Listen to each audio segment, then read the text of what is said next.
That nigga was scared of Kevin getting hurt.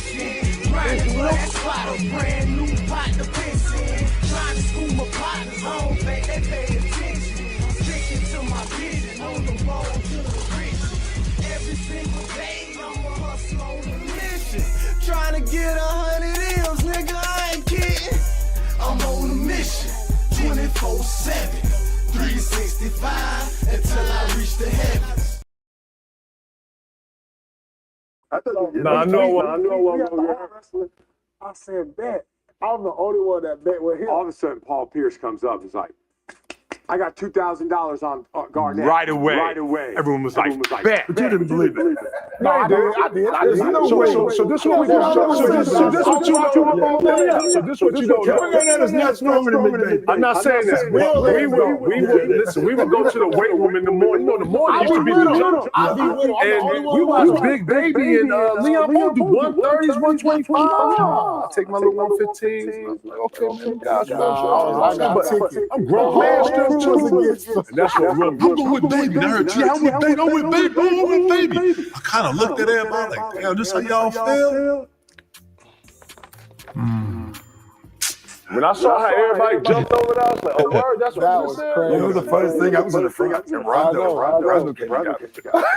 Y'all never knew that. I can see it with my uncle. You better get back there. Kevin and Big Baby about to have an arm wrestle. Kevin will get hurt, coach. I use that as speeches now about Will. Really? Because I can see that shit. there's no reason Big Baby shouldn't win that. And Kevin starts staring at him. I told you. And I talked about doubt earlier. I told y'all this. No, we slapped. I was like, you don't even know. It stayed right here. It stayed right for about 5 minutes. He just got. I'm letting him gas himself up. And then he waited till Baby got tired. And he slammed him. This ain't what you want. It was amazing. Oh shit, we moving, big fella. Oh shit, big fella. This moving. He's sweating, twitching. I'm like, let's go. Let's go. What's wrong with you, nigga? I'm the silverback on this motherfucker. You understand, nigga? Everyone's like, oh man, I can't believe he did that. We were having a team meeting, and Joel asked Sam himself, what was the biggest athletic feat you ever seen? He said, oh no, that's easy. I'm thinking he's gonna say dunk or something. He said, Kevin Garnett beat Big Baby in arm wrestling. And I was like, what? And then I thought about it. He said, it was impossible. But when you see the hands together, because Big Baby got this big old hand, big old arm. We slap like this. It echo. Yeah, and then we ain't got no shirt on. We sweat. Man, it was some gorilla shit. Listen, dog. Yeah, we turned the plane into a zoo. We did. When you gonna arm wrestle Big Baby, listen, that was nuts. You know, I'm a strong guy, so I know I beat Leon. I could beat Tiki. Our dog, the only one who believes in me right here. You know, look. I thought I get hurt. No, I know one who get hurt. I said, bet. I'm the only one that bet with him. When you rented that car with Avis, turns out they may have been. You know how many people ain't never got to see Ruby. And let's speak on Ruby. Ruby ain't been in no movie. Ruby ass would be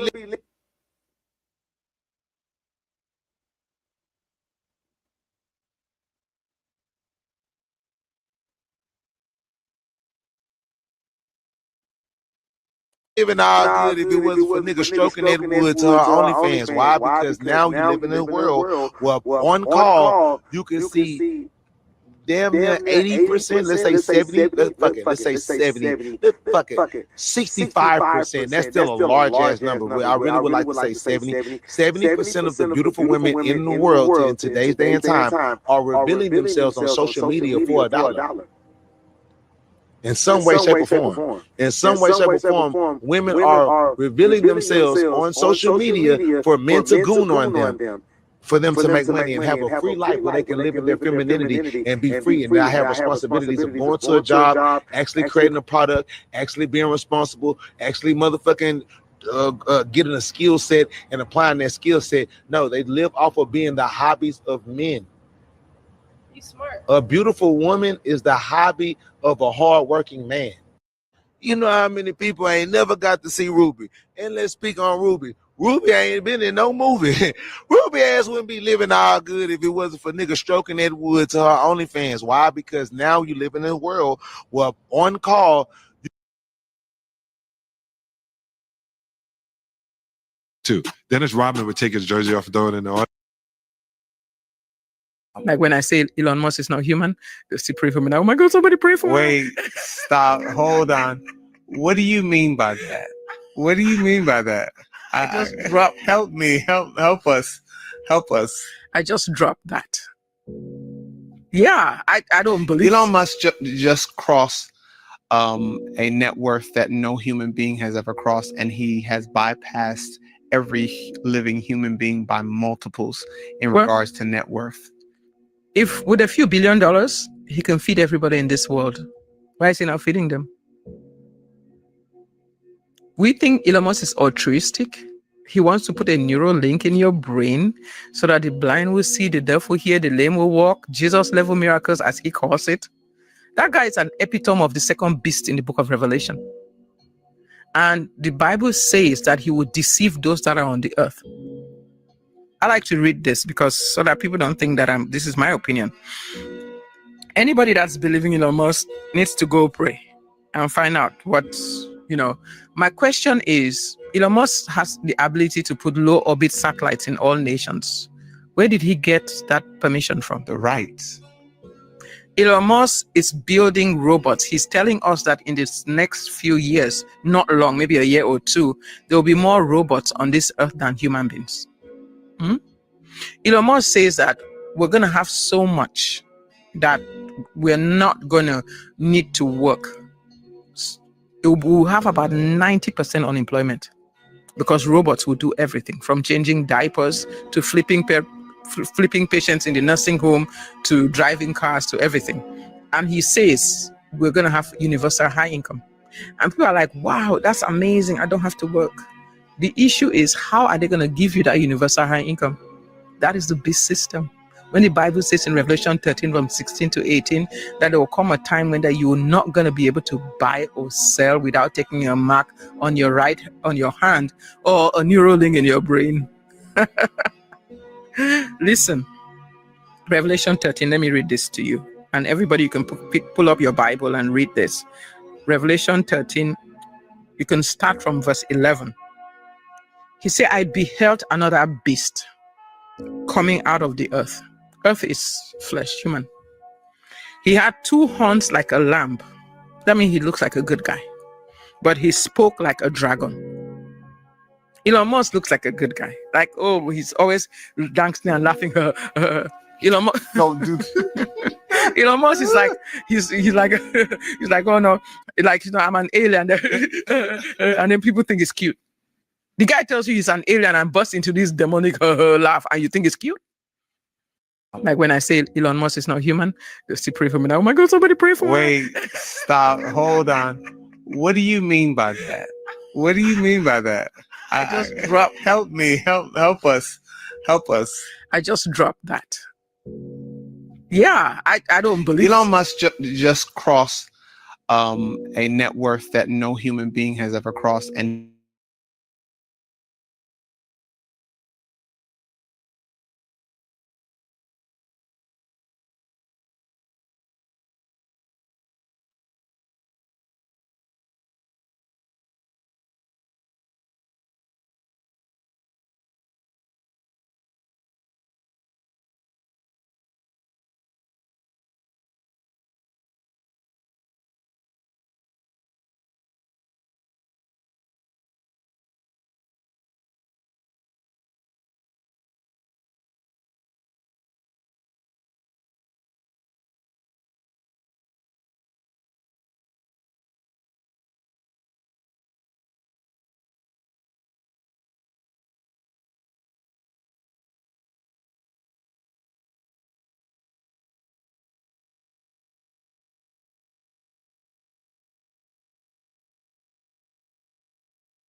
God told me not to do.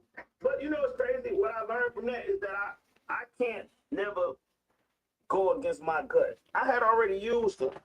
You know what I mean? I put him on the biggest platform he had ever been on. Can't go against your gut. Probably bigger than, John Madden bigger than any record that he could have made, right? Like a platinum record. Yeah, so I had already gave him a shot. It didn't make no sense for me to ask them anyway. Yeah. Right? It was that I just looked at it like that was just my dumb mistake. And like I said, I'm just, I'm learning. I'm going, ain't nobody telling me what to do. I'm just trying to be a businessman, like trying to be what I'm saying. And yeah, I'm trying to be a better boss, but I should have just stayed the boss. Should have stayed the boss. I just feel like that. I didn't care what y'all over here talking about. But Ludacris kept throwing CDs over my gate at my house. Shout out to Ludacris.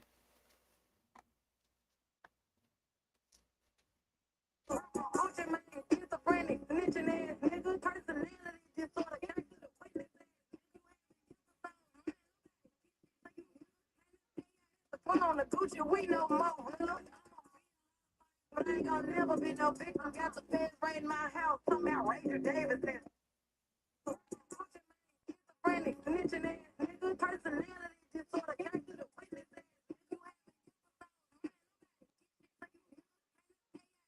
On the Gucci, we know more. But I ain't gonna never be no victim. Got the feds right in my house. Come out, Ranger Davidson.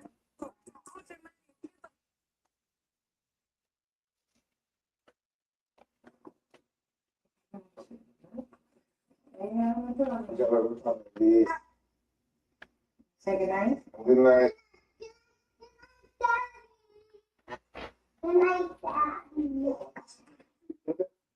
I'll be back. I'll be back. Please don't leave. Oh, please. Please don't leave. Not leave. You gotta go to school tomorrow? Please don't leave. Oh, no. Please don't leave. Sleep with me. I want to sleep with you. Sleep with me.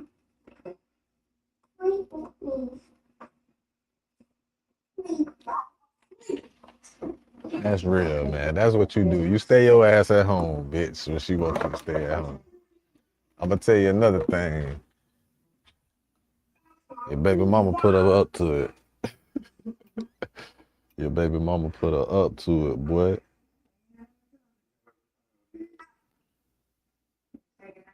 Good night. Good night, Daddy. Good night, Daddy. Okay. I'll be back. I'll be back. Please don't leave. Oh, please don't leave. Not leave. You gotta go to school tomorrow? Please don't leave. Oh, no. Please don't leave. Sleep with me. I want to sleep with you. Sleep with me.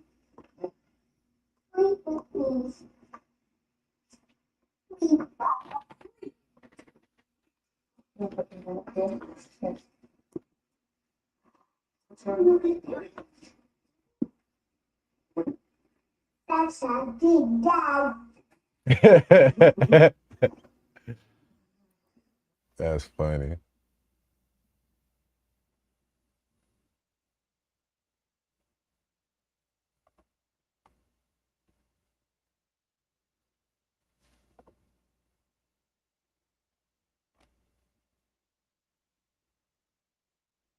Was down 20 in the fourth and we came back. They never seen that, but they'll never say that.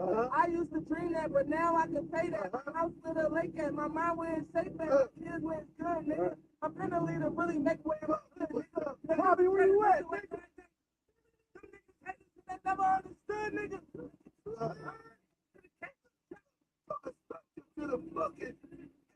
Give me back like an astronaut. 100 years, they still talking about an astronaut. I cut them up. And then in this, all the time when this is good, love everything that hate them. Now, before I start venting, I would like to mention that I too am a victim to the symptoms of the sickness. Because I love hip hop at its essence, but yet I wonder, are we the only people that be dancing to death? Like, we really party to it. The radio be like, blah, blah, blah, even when we barbecuing. Like, let a nigga try me. I'ma get his whole motherfucking family. And I ain't playing with nobody. Fuck around and I'ma catch a body. The vibration is extra low, but it's catchy though.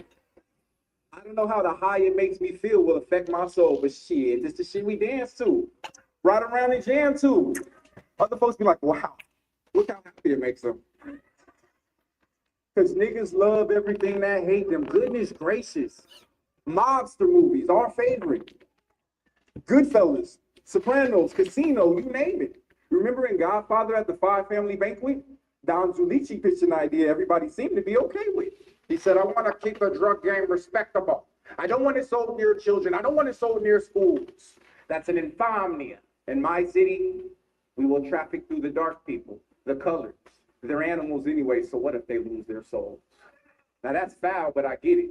The mob was preying on the desperate. But that's capitalism. They were hacking the system. As a family, real hustlers. But that ain't enough to name my shit after them racist motherfuckers. Hollow the Don, Yo Gotti, Math Hoffa. Even Sauce Walker got an album called The Sauce Father. Because we pledge allegiance to the grind. We can't knock the hustle. Even hustles that we ain't in. Or maybe because niggas love everything that hate them. Because wasn't nothing made for them. We get overcharged for Mercedes-Benz because it ain't supposed to match our shade of skin. This is stuff that you could look up. Ain't made up shit. Jay-Z promoted Cristal for free. And they told him that he should quit because they didn't want their product to be promoted by a person by the likes of him. And these are the brands that we break the bank to get? That's crazy. That's like a group of people, right? Being denied entry to a club. Instead of just let them, they demand to be let in and spend money with people who don't even respect them. That shit's crazy. Like the prices of them Italian purses and wallets. I shouldn't even have to tell you. You see how they do their own black people in soccer, but y'all know we don't love soccer, so I'm gonna just stop. Yeah, you see how they do their But they own did black Jim people in Jones soccer. dirty at the Gucci store in New York. Lupe and Pharrell get treated like literal niggers in Paris at Goyard. They even diss Oprah at the Louis store in Rome, y'all. Lets you know how they really feel about us. And love everything that hate them. Wanna lick my bum, but clock my rod to talk. Got him going crazy for that poo, nah. I get what I want, I got that ooh, shalaka. He do what I say. Wanna lick my bum, but clock my rod to talk.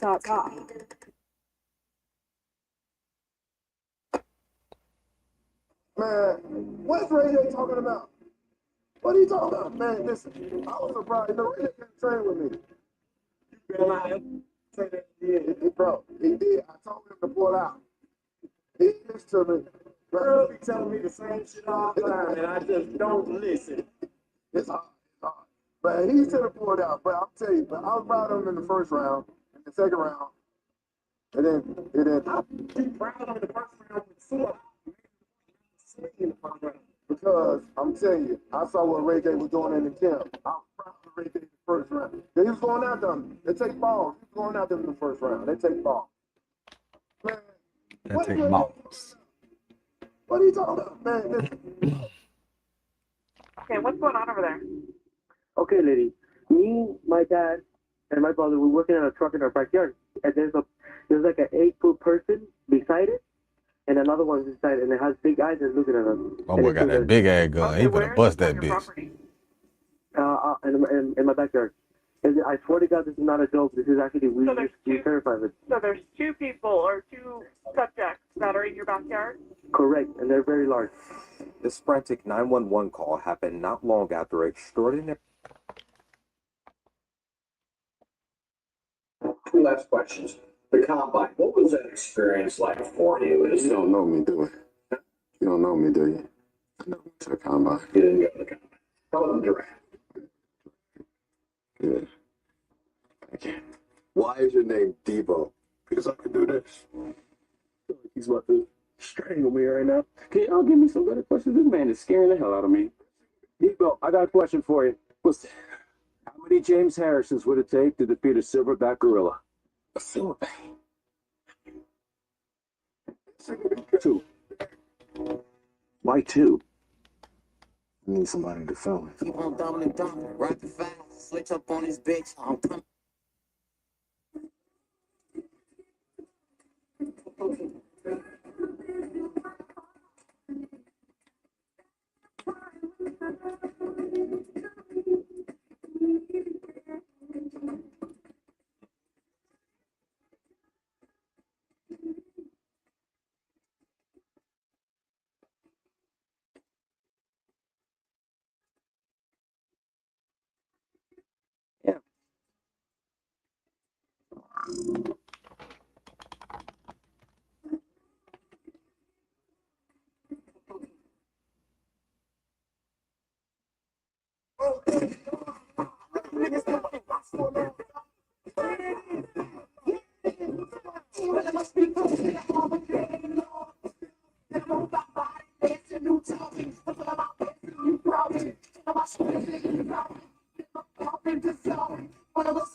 Shout out to Bone Thugs, man, my favorite group of all time.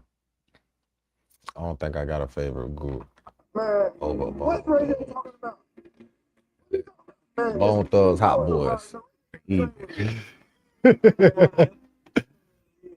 Bone Thugs, Hot Boys, they right there even. Bone Thugs, Hot Boys, G Unit. Hey,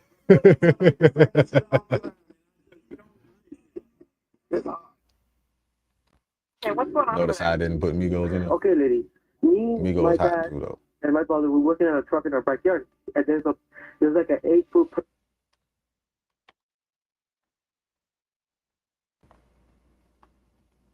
All right, we back in the lit house, man. Welcome back to the lit house, bitch. The lit house. You see? Lit house. Welcome back to the lit house, bitch.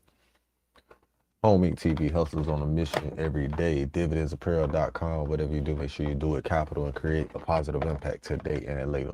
Fuck them haters. Get your paper straight like that. And we finna get into another real nigga reaction. Remember, real niggas do what they want to do. Bitch niggas do what they can. Hoe ass niggas gonna talk about it. And fuck niggas gonna hate. I promise you that. So do your shit to the motherfucking fullest, nigga. All right, and without any further ado, we just gonna get into this. How we get into this, like, you feel me? And I'm gonna do this the right way this time. The feds just destroyed all hope for a little dirt today. Damn. Come on, Flacco. Don't say that, nah. They just destroyed all hope for a little dirt today.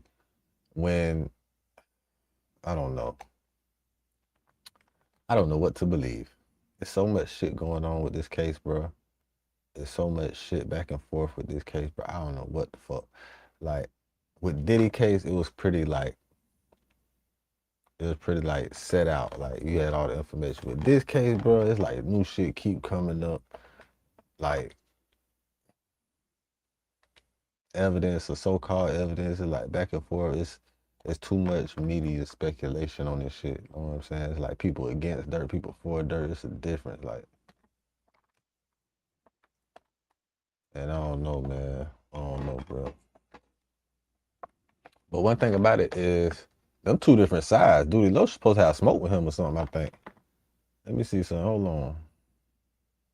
I need you to give me some motivation, bro. What you mean? Can't pop the top like.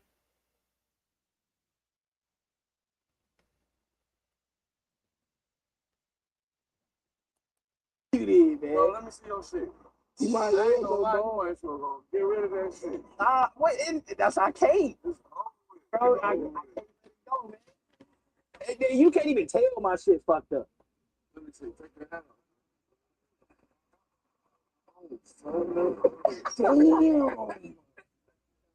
Damn. It's fucked. Your shit. Your shit. Stop outside. Yo. Just give it up. Do you wear hats at all? So you just let it do? That bitch shining too, bro. Nah, that bitch, you look like you tried to go to Turkey. I did. Ain't I went to LA. Go get your money.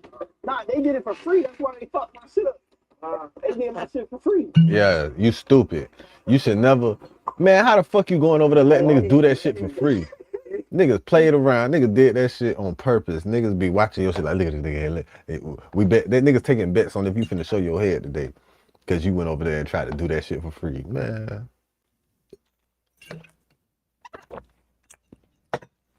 You know why Jack Funny shit don't look like that? Cause he paid that cash. Jack Funny shit don't look like that. Ben the Don shit don't look like that. Tiger shit don't look like that. I need you to give me some Tory in prison, his shit don't look like that. motivation, man. Can't pop the top like you did, man. And it's fucked up cause niggas in prison, that shit, niggas end up coming out with that shit fucked up from leaving prison because of the water and the soap and all type of shit, right? So they end up with that shit fucked up in their head. So if that shit end up, like if Tory head end up fucked up again, it's because of that shit, I'm telling you. I guarantee you. Let me see your shit. You might go Anyway, we finna go through, get to this shit. That's I can't. First. Oh shit, I forgot. Turn it back on. Turn it on, then, bitch.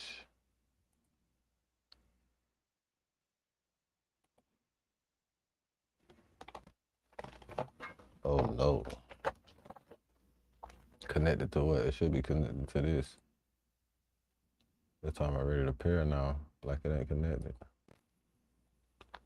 So is it connected or? Okay. Is it connected or not? No, it's not.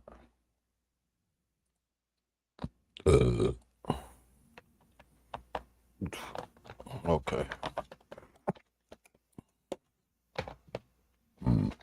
Okay. Krishan Rock panics when learning about killing her ex-boyfriend in new interview. I'm just guessing that says interview because the bitch talk too much. Of course she's taking an interview to get paid.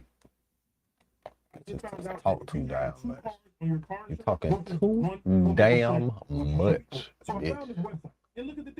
You might want to shut the fuck up. You might want to shut the fuck up. To get set up and killed. Are you a setup artist? Now, Krishan Rock, an interviewer finally asked Krishan Rock the $1 million question. Did you kill your ex-boyfriend, Ronnie? Did you pay for him to get set up and killed? Are you a setup artist? Now, Krishan Rock answered the question to her credit, but her answers ain't make sense. Her answers was actually contradictory. Now, did you see Blueface's interview here? I seen clips. Okay. I just seen a bitter, hurt little boy. Krishan hated that Blueface interview with Jason Lee because the Blueface interview came a month or two after her sister already went on Jason Lee and implicated her in the death of Ronnie. Blueface came on and laid out a motive for why Krishan would want to murder Ronnie. Blueface would even say at some point during that interview that Ronnie just kept on telling on Krishan, like just kept on spilling her secrets. So she knew in her heart that it wasn't yours. Put it this way, she was with the biological father the day she went into labor. She was with him while she's in labor. She didn't text me, let me know that she was in labor at any time. Right. At any time. I should tell you no. But wasn't there like a storyline that you didn't show up for the birth? And I'm gonna tell you another thing. A bitch tried to put a baby on me, right? And she ain't tell me till after she had the baby, right? What make it so bad, I was in the streets, I'm riding around, and the bitch had to hit me up. I said, damn, I'm sliding to see with my partner. I said, bro, we gotta go to the hospital right quick. The bitch just had the jit. He said, oh, for real, fuck that play, let's go. We put our players on hold and all, went to the motherfucker. That nigga waited in the car for me and everything. I went up there to go check the jit out of shit. Just how the motherfucking jit hell was looking, I was like, you trying to put that jit on me, bitch, this ain't my jit. But you got some time, bitch, till I get this motherfucking DNA test. Ah! That shit was funny, man. I remember that time, boy, look. But the bitch ain't called me the whole time she was in labor. The bitch ain't called me till after she was comfortable. She hadn't gave birth to the shit. And the other nigga hadn't left. You hear me? But shit, I ain't know nothing about it. I wasn't paying no attention. So I wasn't even thinking about the shit because that wasn't my bitch. I wasn't even. You feel that? I knew what was up with the hoe in the first place, but some niggas be asleep. I gotta handle some shit right quick.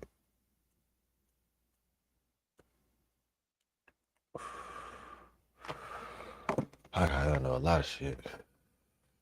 Birth and all that. Yeah, that's her trying to control the narrative. Mm-hmm. I'm telling you the real deal. I was never informed, hey, I'm going into labor. Get here. Mm-hmm. What mother do you think would go about it that way? Mm-hmm. Who wouldn't want you to be there? Who wouldn't want you to cut the umbilical cord? Right. Once she got pregnant with Ronnie, was she still involved with him? She's never not been involved with him. As long as I've known her, she's been involved with him.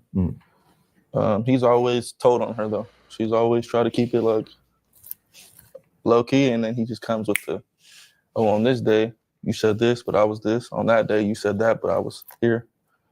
So really, he's played a big role in the story unfolding, to be honest. He was Only her and Ronnie knew the loved secret that that the baby was not Blueface. It was actually Ronnie's kid. Ronnie was petitioning the court to get a DNA test. And this is all according to Krishan Rock's sister. We already went through this before. And like a week or two before the final court date, Ronnie was murdered. Blueface is like, bro, again, Ronnie just kept on telling on her. Like Ronnie just kept on telling all her secrets. And at some point she got really, really, really, really desperate and was willing to do whatever it took to hide those secrets. So Tasiki was here on the show. We interviewed her, and I think she said she kind of like hinted at she thought Krishan may have had something to do with Ronnie dying. What do you think about that? I don't know about that, to be honest. I don't know anything about that. All I know is she said that he called her. They were in contact before this happened. That's the only red flag I could see. Somebody comes out and says, hey, before this person died, they called me. And this and that. That's just kind of like, Well, because you said she's a setup artist. So that's what from my knowledge, yeah, she's known to give addresses and do things in the spur of the moment, be very impulsive. That's from my knowledge. Now, as far as him calling her and them talking the night he died, Krishan's explanation for why Blueface said those things is he was hurt and traumatized. I listened to that interview about 4 to 5 times. I didn't hear a hurt human or a traumatized human. I actually heard somebody who was relieved that the baby was not his, relieved I'm trying to tell that he you. don't got any connections to Krishan. I'm trying That's to what I tell was you, hearing. I didn't hear boy. somebody that was hurt. I ain't gonna lie, boy. I was the relief that I had. The relief I had when child support set me free from that DNA test. The relief. I don't think you understand the relief. The relief. But I still felt like I would owe somebody. I ain't gonna lie. It's still vengeance in my blood. It's still revenge. Cause the bitch think. I don't know what the bitch thought. But the bitch is all the way wrong.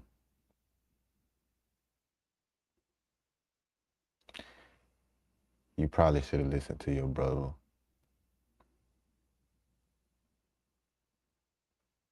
I'm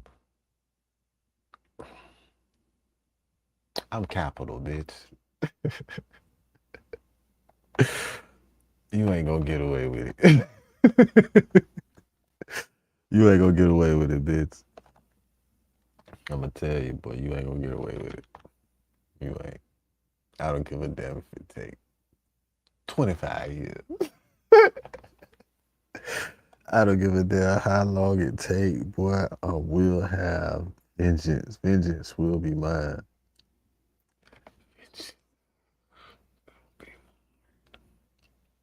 Motherfuckers. Vengeance will be mine, bro. I don't give a fuck, bro. I will have the last laugh, bro, on everything I love.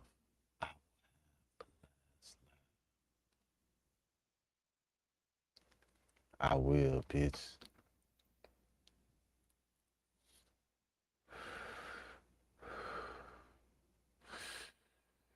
And people often say, I can't wait. I can wait. I can wait on it. I don't have a problem with waiting, bitch. Because the day that I make you pay, I will savor the moment for a lifetime. There will be no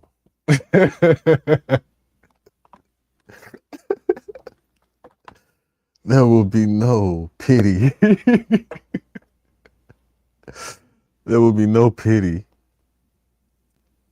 at all. There will be no pity upon you.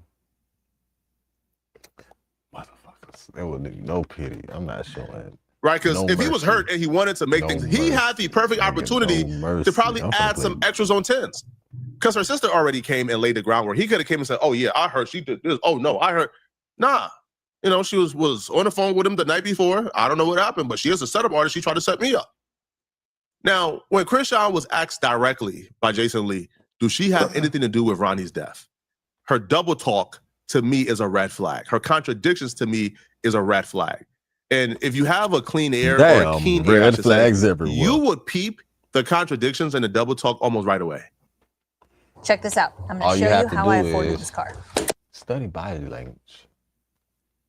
That's all you really have to do. If you study body language and you study human nature and you study impulsive behavior, behavioral tells, psychology of a human,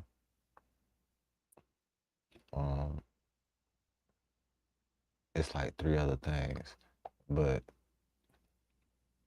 all you have to do is be 50% knowledgeable in half of those things. And I bet you will be able to see through the bullshit in this motherfucker. I ain't even seen this shit. But I read bitches real good.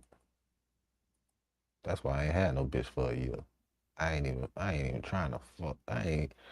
Listen. I could get a bitch any moment I choose, nigga. Anytime I want to. It's a bitch. I got 4 bitches on standby right now. Thinking like, why the fuck this nigga ain't hit me up in 7 months? I ain't hit a bitch up this whole year because these bitches ain't shit. Like, pathetic, like worth less than $1. Like, $1's not even worth $1, bitch. These bitches worth less than $1. Do you know $1 is really worth 70 cents right now? These bitches is barely worth 50. Man, I ain't gonna get too far in that. Let's go. Blue. What? Blue was a hurt little boy. Yeah. Okay. So I have to ask you a question. What's the question? Latifah was here and Blue was here, and Are you both talking about the Ronnie situation? you come in here prepared, knowing where we're going. They both came in here and spoke about the Ronnie situation. But the reason That's another way for them to smell. but let me say why I bring this up. Why? I was just recently traveling and somebody said to me, do you know on TikTok, they're putting all your interviews together and saying that Krishan had something to do with Ronnie's death. And I wanted to make sure I gave you an opportunity to clear it up because I saw you recently online where you were talking about it and we haven't talked about it. I don't know how she felt for this. The best thing she could do for herself is to not say anything. Because every time she opens up her mouth, there's a new contradiction. Every time she opens up her mouth, there's something new that pops up, right? Every time she opens up her mouth, they re-energize the conversation. Now, I'm not too deep in Krishan Rock TikTok, but I am deep in Krishan Rock Twitter and other forums. And they are responsible for all the investigation that we cover. Because these people, they dig up interviews where it's contradictions after contradiction. On one interview, she talked to him the night before. The other interview, she ain't have no dealings with him. She ain't talked to him for months. In one interview, oh, I'll always love him. On the next interview, man, I hated him. On one interview, oh man, like, you know, man, but like he got killed because that's his karma for talking about my son. In the next interview, he got killed for doing drugs or drug dealing. So typical bipolar behavior, though. If you ask me, it's typical bipolar behavior. And it's emotions all tied to that shit. And females are the most emotional motherfuckers in the world. Like, are emotional driven people. So every time she speaks, it's just contradictions. Latifah was here, Tasiki and Blueface were here. And both of them seem to be kind of building this narrative that you're a setup queen or that you would set somebody up and that Blue said you've done it to him. He's making that up because he's mad. Okay. So do you want to clear the air on them Making saying it up. that? It's like I don't know. It's like people just when they don't identify well with themselves. Making it up, bitch. Didn't you drop this nigga address and he had to move? Making it up. This bitch ain't dropped Blueface address. We don't remember that shit.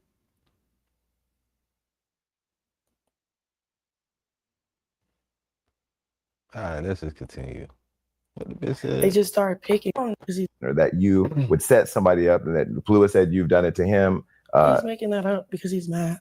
Okay. So do Yeah. you want to clear the air on them saying that? It's like I don't know. It's like people just when they don't identify well with themselves, they just start picking. Like if I killed him, I would be locked up right now. Like there's no getting away from a murder. Like everything. Yes, on it the is. internet. Yes, Karan was it in the streets is. already. He sold drugs. He was beefing with people, robbing people. It says no gets. The bitch said no getting away from. Yes, it is, bitch. Even if it take 25 to 30 years, like they took that motherfucker Keefe D. You see what they trying to do to his ass for Tupac. And you see they trying to drag Diddy into it already because he locked up. All right, you right. It's no running, but you can be free out here a long time before they come get your ass. Before they put the piece together, it's a lot of motherfuckers that died killing niggas is unsolved murders, and they only got solved because motherfuckers told on them because they was dead. T.I. And then while he robbing people, he was going viral, like falsely claiming my son and stuff. So he had haters. In the last interview, she made this mistake as well, and she keeps making this mistake. She keeps If saying Krishan is falsely claiming claiming. that Ronnie died due to having some street beef and for selling drugs and for doing things in the streets and people who don't like him in the streets, why does she keep bringing up her son whenever she brings up his death? In the last interview, I thought it was just a mistake, but she says, yeah, speaking on my son, people didn't like that. He got haters. This interview, she says, yeah, he had beef in the streets, and then he was speaking on my son, and because of him speaking on my son, he had haters. If you're claiming that he did not die because of you, if you're claiming he did not die because of anything, pertaining to this DNA test or this paternity test, then why do you keep on bringing up the son that he was talking about whenever you bring up his death? To me, that's something that like she's doing like subconsciously, and she's not even realized that she's doing it. But here's the laughable part. She says the police contacted her so she could help them solve the murder of Ronnie. But here's the thing. If she claims that she has nothing to do with this, she was nowhere around, what answers would she have to help the police solve the death of Ronnie? But this was just the beginning of the contradictions. She would say the police contacted me so I could help them find out who killed Ronnie. That's what she said in one breath. Watch what she says immediately afterwards. All right, you got to stop buying generic That's Viagra. what If she y'all said over 40, in you one can breath. get 9 pills Why of would the 100 bitch say milligrams right generic after that? Viagra for just $7 with free shipping. Man, what the bitch said right after that? Y'all want to make a guess what the bitch said right after that? All right, boom. All right, look, we're going to go back to the question. Hold on. Before we go there, let's go to the question. So I could help them find out who killed addictions. She would say the police contacted me so I could help them find out who killed Ronnie. That's what she said in one breath. Watch what she says immediately afterwards. All right, hold on. Let's just guess. What she said immediately after the police? All right, what happened? Me, so I could help them find out who killed Ronnie. Okay, so the police contacted her so she could help them find out who killed Ronnie. And then she said, so what the question is, we guessing now, we guessing right now, we playing a game. This is guessing. Reactions. Guessing reactions with capital. All right, now one topic is the moment. Krishan Rock says, the police contacted her so they can help, or so she can help them find out who killed Ronnie. And then she says something else in another breath. That's quite disturbing, to say the least. Or the most. Who knows? But it's our job to try to guess what was said in the very next breath, as Flacco so eloquently put it. You would say the police contacted me so I could help them find out who killed Ronnie. That's what she said in one breath. Watch what she says immediately afterwards. So we're guessing, what did she say immediately after that? All right. The timer has started. What the fuck did Krishan Rock say immediately after that? You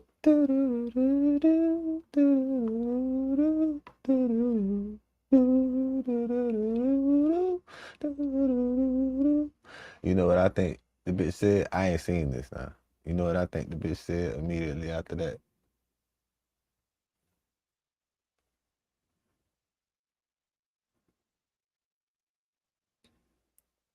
You know what? The bitch ain't supposed to say shit after that.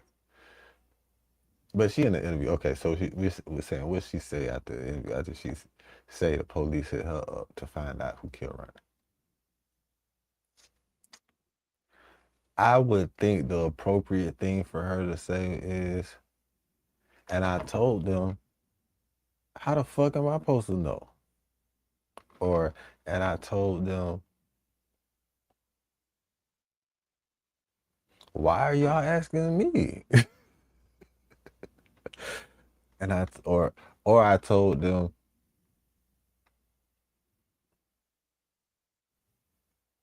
it was such and such. Or, oh, she said he was in the drugs, right? Or he owed somebody some money. I don't know. Let's see what the fuck the answer is. I think we wrong on all four. I know we wrong on That all just four. I don't happens, even know. unfortunately. And so when you said, I think on live, you said the police came and talked to you about it? The detectives? The detectives. No, they wanted to see if I can help find the killer because I was like, they said they have a sense of who did it or whatever the case may be because they posted about it. People posted about it because the person that killed them died. Oh, really? Yeah, supposedly. Oh, wow. So Supposedly. Hold on now, let's go. The person that killed him died? Hold on. Whoa, who had that on their ticket? Who won? You ain't win, bitch. You cheated because you watched this shit before you put that answer. You ain't win, bitch. Don't even act like you won. Don't even sit up here and act like you for real, bro. You capping ass bitch. You niggas ain't 100. You was not 100, bitch. You barely 75%. Anyway, shout out to the real winner, man. I see you, my nigga. I see you. You know what I'm saying? The bitch said the nigga was already dead. And she waited a little too long before she said supposedly. That bitch waited a little too long before she said supposedly, bro. I ain't gonna lie, that bitch waited too long before she said supposedly. street beef Well, going in on. Baltimore. Krishan, stop doing interviews, bro. Just. I was like, they said they have a sense of who did it or whatever the case may be because they posted about it. People posted about it because the person that killed them died. Oh, really? Yeah, supposedly. Oh, wow. So whole street. Listen, you know what he talking about? That head scratch. The back of the head scratch. It ain't even so much the front, but when she went to that back. The person that killed them died. Body language. Oh, really? Yeah, supposedly. Oh, wow. So whole street beef well, in on. Baltimore. Krishan, stop doing interviews, bro. Just stop doing interviews. Just shut the Did y'all hear what she just up, bitch? Krishan Rock said the police contacted her to find out, for her to help them find out who killed Ronnie. And then in the same breath, she says, oh, they know who killed him, the person dead. So why would they call you? Right. If they know who killed Ronnie and they already have identified the person who killed Ronnie is dead, they're deceased, the suspect is dead, then why are they contacting you to help you? So why would they be contacting you for you to let them know who killed Ronnie where they already know the person is dead? How can they be dead and an active suspect at the same time? It doesn't make sense, bro. But she says these things as if people are dumb, as if people don't have ears, as if people are not listening. Just better off not saying anything. If you don't say anything, they can't judge you about what you don't say. Facts. But when you say things like this that are just absolutely absurd and ridiculous at face value, people then look at you as if you got something to hide. Because why are you saying these things? They contact you to figure out who killed Ronnie and who the suspects are.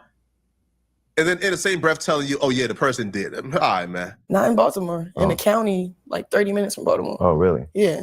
Okay, so there's more stuff that local people may know that we all don't know because we're not all plugged into everything. So it's like, you know what I'm saying? I don't know. And then, yeah. Did you ever try to set Blueface up to get robbed or killed here in LA? No. So why did him and Wax say that? Again, when people can't control you or manipulate you, or like if you don't do what they say, they do things like that. Like Wack. I hate when bitches use the word manipulate, because these bitches is the most manipulating ass motherfuckers on planet Earth. On God. Man, I put that shit on my granddaddy, cuz I ain't gonna lie. I hate when I hear a bitch use the word manipulate.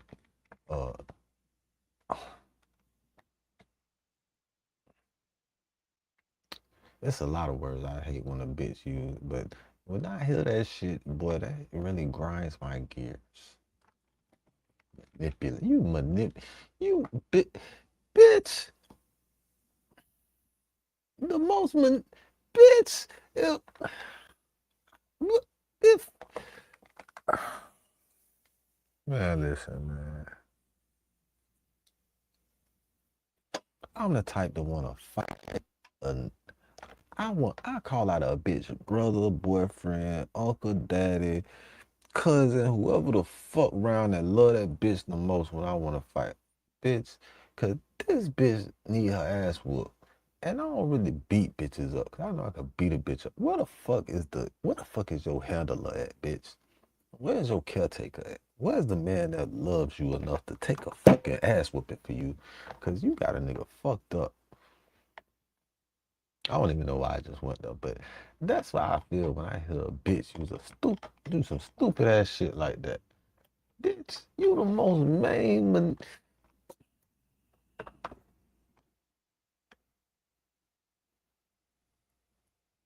What the fuck just happened to my shit?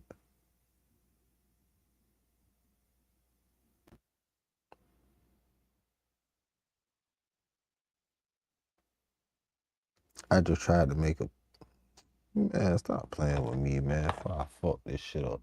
Didn't really like me because he couldn't make money off of me when I was with Blue. If you didn't know any better, you would really think your Krishan is this innocent girl who people are just picking on, and they have no reason. Like, why would this innocent girl who is godly, who goes to church, why would she be a backdoor setup artist? What are y'all talking about? Yeah, right. And then you wake up and realize the internet exists. The reason why people think that Krishan Rock is a setup artist, the reason why people think that Krishan Rock is who she is, because Krishan Rock have time after time proven them right. She's in this interview shedding tears at the thought that she would ever set anybody up. Hey God, dude. What else, Flacco?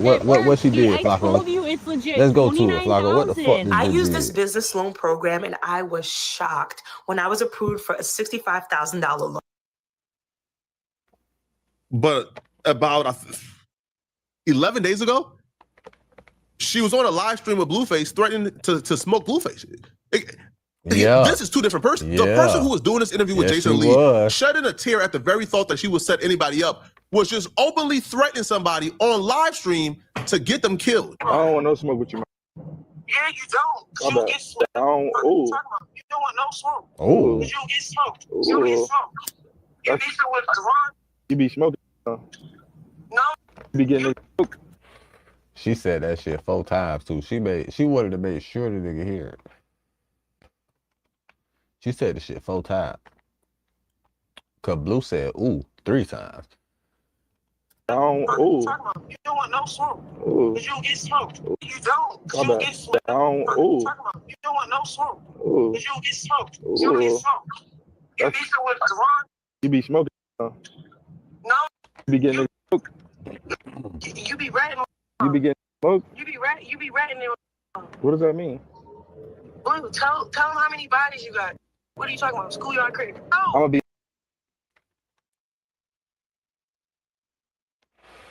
And in the Bible,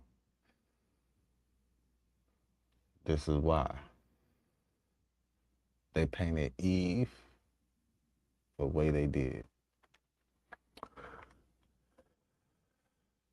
Not gonna lie. This is why in the Bible they painted Eve the way they did. Cause all Cuz said was all Cuz said was I don't want no smoke with you. I don't want no smoke with you. Say, yeah, I know you don't want no smoke with me. She'll get smoke, nigga. You don't want no fucking smoke. She'll get smoke. You know you'll get smoke. Bitch, you know this nigga a streamer, don't you? Then you just get off this nigga stream with the cameras in his face. Don't you know they trying to put that shit on you? Fuck all that. Don't you know that is,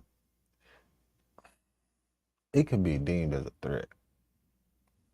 If he wanted to, and that nigga was a police ass nigga, if he really was that, bitch, your ass be in jail. And I ain't gonna tell you, like, fuck being in jail, bitch. You already under investigation. So you probably wouldn't be in jail. They'll probably just be waiting for your dumb ass to do some stupid shit. That's all they'll be waiting. That's it. That's it, bro. That's crazy. This bitch said, sat there and told a nigga on camera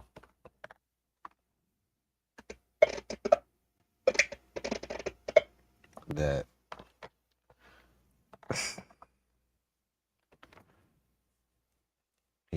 he gonna get smoked. That's why he don't want no smoke. He'll get smoked. That's why he don't want no smoke. This is a Crip from California. This nigga got more tattoos on his face than Derek Grace. And he got all of them after Derek. Let's keep it real, man. Shout out my nigga Derek. This nigga got more tattoos on the face than Derek Grace. Hey, man, listen. Hey, man. Be your first body. I kill you. Before you kill me, I kill you. Why would I kill you? You're a Because why would I kill She Tupac on the internet, then get in these interviews, and now she's Mother Teresa. She ain't never done nothing wrong to nobody, man. She don't even know what the streets is, man. All right? She goes to church and pray, and that's it. So, like, she talks around the question for a while. Then Jason Lee eventually, like, redirects her, and he did something very important. He just told her, hey, listen, don't give any response. Just tell me the truth. Did you have anything to do with Ronnie's death? Just a yes or no. And even with a yes or no, she was still a tad bit uncomfortable. And you can kind of see it in her demeanor. She was uncomfortable even just giving a yes or no. Those are my boundaries, though. I don't want to shrink for 24 hours. Like, So Deion Sanders had reached out to you and said, or on a live, he said that you're the prize, right? yeah. Do you believe that? Yeah. So then why do you keep finding yourself in this situation? Is it because you're hoping that he's going to change or what? No, I just think I love him, and that's the problem. Mm-hmm. I don't understand. I mean, Man, Deion Sanders on some old player shit, man. Deion Sanders, man. Man, Deion ain't shit, bro. Deion a fucked up nigga out here. I ain't gonna lie to you, bro. Deion Sanders is a fucked up nigga out here, man. Deion Sanders a fucked up nigga, bro. Deion Sanders is like, Deion Sanders is like an old school Future, man.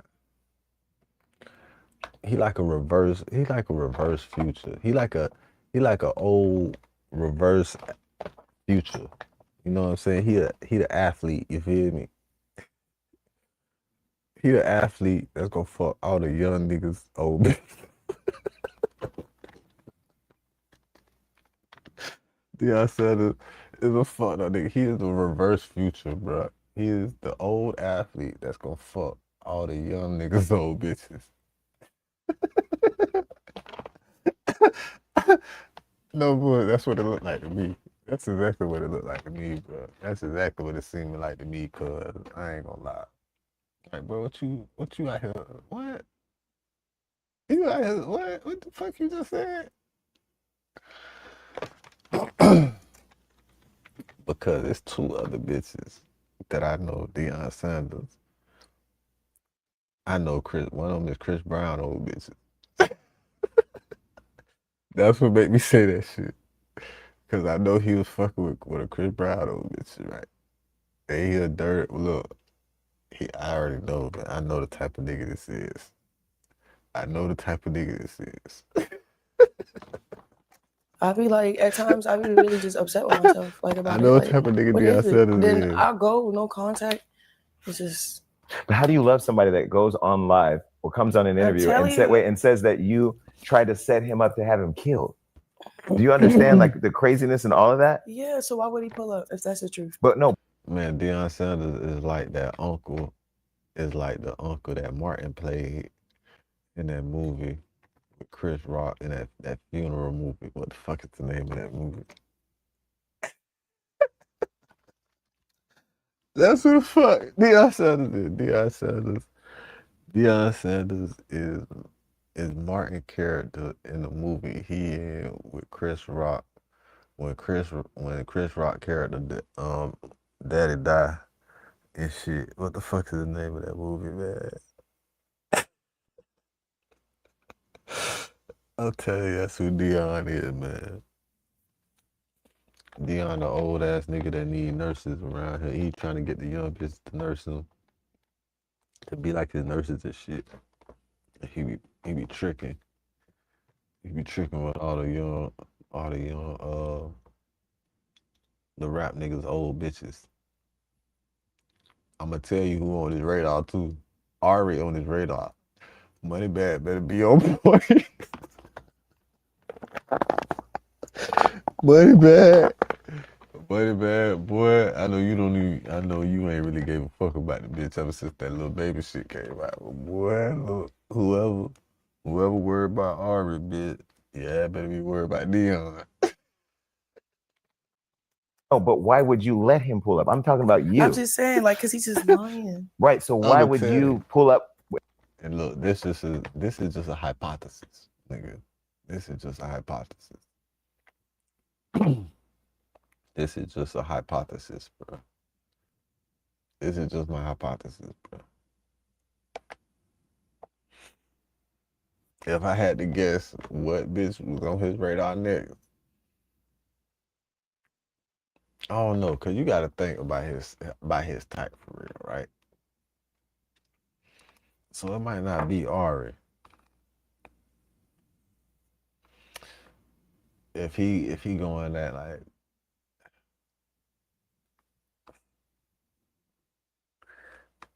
you know who I think it might be? It's gonna be a borderline good girl. No, it's gonna be Ari. I don't know. Maybe I don't know. But I feel like it's somebody else I'm forgetting about.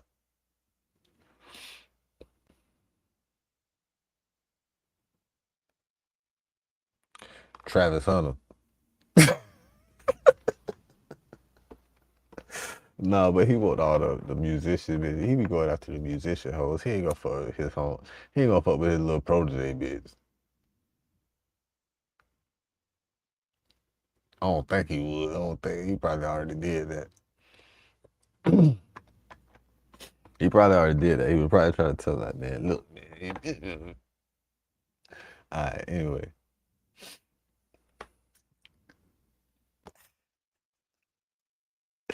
Nah, cause he a fucked up nigga though. I know he is. I know the type of niggas like him. Listen. There's one other one. I can't think about it right now.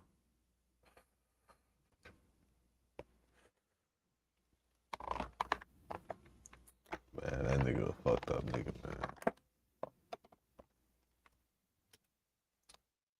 And hang out with a liar. Yeah, you're right. What? You asking good questions.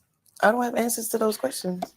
I probably need to go to therapy, honestly. Well, that's a decision. I'm into therapy. Oh, what are you? I have somebody for you too. When you're really serious about it. I'm serious. I think he'd be great. You would love him. Yeah, and I'm serious. we talk like I think that's what it is. Like, I think I probably just need therapy or something. Like, Because y'all be asking me questions I don't have answers to. But that's great. Yeah. At least you can be honest about that. I'm being honest. Okay. No, I know you are. I can see you getting a little bit more comfortable now. You're still a little defensive. Who? You're still a little guarded because you don't know where I'm going with things, but you're getting a little bit more comfortable. Go wherever you want to go. With Okay. So you didn't kill Ronnie. Why would I kill him? No, I'm just going. We'll just answer just yes or no. We're done. Okay. So you didn't kill Ronnie. Why would I kill him? No, I'm just going. We'll just answer just yes or no. I don't like that response. So you didn't kill Ronnie. Why would I kill him? No, I'm just going. I don't like that response, bro. I don't like that response. I don't like the lean back tail. I don't like the nervous smirk tail. I don't like it, bro. I don't like none of that shit. I don't like the tone inflection tail that she just gave. Like, she just gave 3 tails like that quick. Like, what? And then she answered the question with a she answered the question with a question. I hate that shit, bitch. You blatantly about, like, bitch. Boy, it's a simple no would have sufficed and saved her all of that shit. Instead of just saying no, the bitch.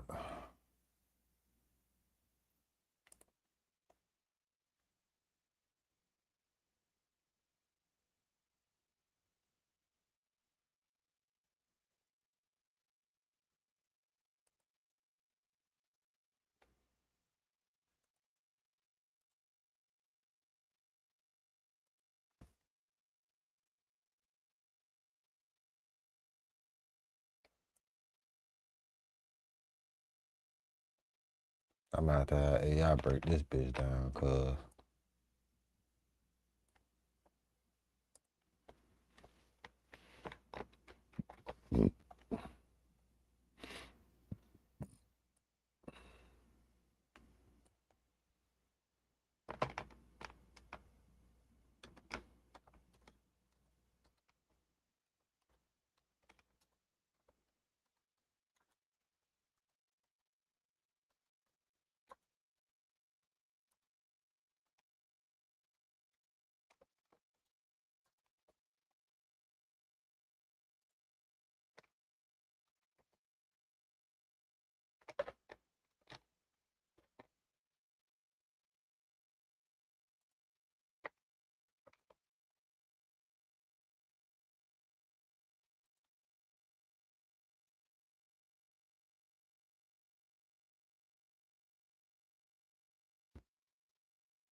We'll just answer just yes or no, and we're done and we'll move on. So don't ask her anymore. And she said it. Because I hate online speculation. Everybody online is conspiracies. Everybody's the police, everybody's a jury, and you're a real human being. So I don't call you or get all in your business on the personal stuff, but I'd be watching everything like, okay, your sister came here. This is kind of like the theme. This is your sister who you should love. Tasiki came here and said, Ronnie had a paternity test. Boom, no paternity test. So she even made it seem like that you had something to do with it. And then y'all gonna become cool again. So when are you gonna stop I have a forgiving heart, but forgiving don't mean access. Her head is down the entire time. She couldn't even look Jason Lee in his eyes. Man, this is, hey, listen, man. I have a forgiving heart. Gonna do it, and then y'all gonna become cool again. So when are you gonna stop? I have a forgiving heart, but forgiving don't mean access. Her head is down the entire time. She couldn't even look Jason Lee in his eyes. Man, this is, hey, listen, man. I know firsthand, I know of people firsthand that Chrisean have told that she had something to do with Ronnie's death. Maybe she was lying to them. Maybe she was popping it to him. Maybe she was just trying to sound cool to him. But I know firsthand the people that she told. But y'all let me know in the comment section, what do you guys think about this, man? First hand, not second Is hand. Chrisean innocent or guilty? That nigga said first hand. That's somewhat of a witness statement. That nigga tripping. That nigga tripping, man. That nigga said, I know first hand. He said first hand, not second hand.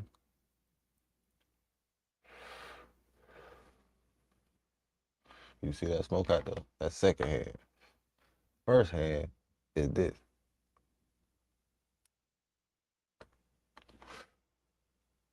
That's first hand. Let me know if you're still watching this video and you want to watch another good video. Click on this video right here somewhere on my screen, somewhere here, or here, or here, or here, somewhere on my screen to find out why exactly the police. Trap Lil Ross today, excuse me. Trap Lil Ross. What the fuck I said? Hey, did you know you might get a big cash payout if you were in a car accident up to 1 year ago? Even if you weren't driving, just click the link around this video to see how much. I don't give a So fuck. apparently the police had to step in to save Trap Lil Ross today at Lil Durk's trial. His troubles at Lil Durk trial didn't just start today. The last 2 days have been a nightmare for Ross. Like, for example, there was a video surfacing yesterday of a member of Lil Durk's team confronting Trap Lil Ross before trial started over tweets that Trap Lil Ross posted the night before. On behalf of the Ummah, brother, you made a folly, a fugaboo, where you said that Lil Durk is blaming everything on Vonnie. To the person, That's no, what listen, said. That is what but said. to the, I but can't no, do this right now, but no, bro. I listen, appreciate that. I want you to Appreciate clear that. it. No, I need you to clear that up. I need you to, that's what brother. said in court, bro. But no, that's not what's said in court. That's the legal team. Vonnie took. Listen, why are you running, my guy? This is what I'm saying. Vonnie, listen, this is all I'm telling you. Hold on, my Belizean brother. Listen, all I'm saying is Vonnie took accountability and then tried to drag Durk in. Why did Dee Dee's lawyers say that Vonnie is acting with the cartel? I have no idea. All I'm saying is we don't want you to put the narrative out there that Lil Durk is on the stand or testifying against anybody. You said Durk is blaming it on him. He's not. The legal team is saying he has nothing to do with Vonnie accepting responsibility for. Do you understand? Do you understand the difference, sir? After he confronted Trap Lil Ross yesterday, during their first recess or their first break of the trial, a larger group confronted Trap Lil Ross. I see, that's because Trap Lil Ross said he did. When it's the legal team. I'm gonna reiterate what it said. It's the legal team. But Trap Lil Ross trying to say it's dirt. Hey, I will say the legal team only goes with what you okay them to go with as their client.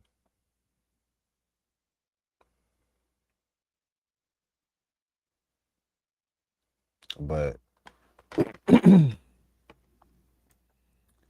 fighting for his life, cuz like it's all fair, bro.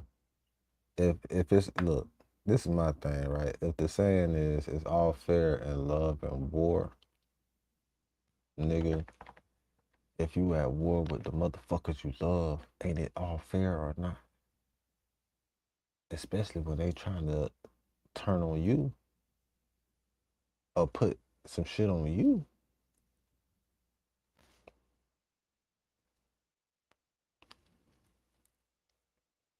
Let me say that again. If it's all fair in love and war, nothing is really off limits when you at war with the motherfuckers that you love. Am I wrong?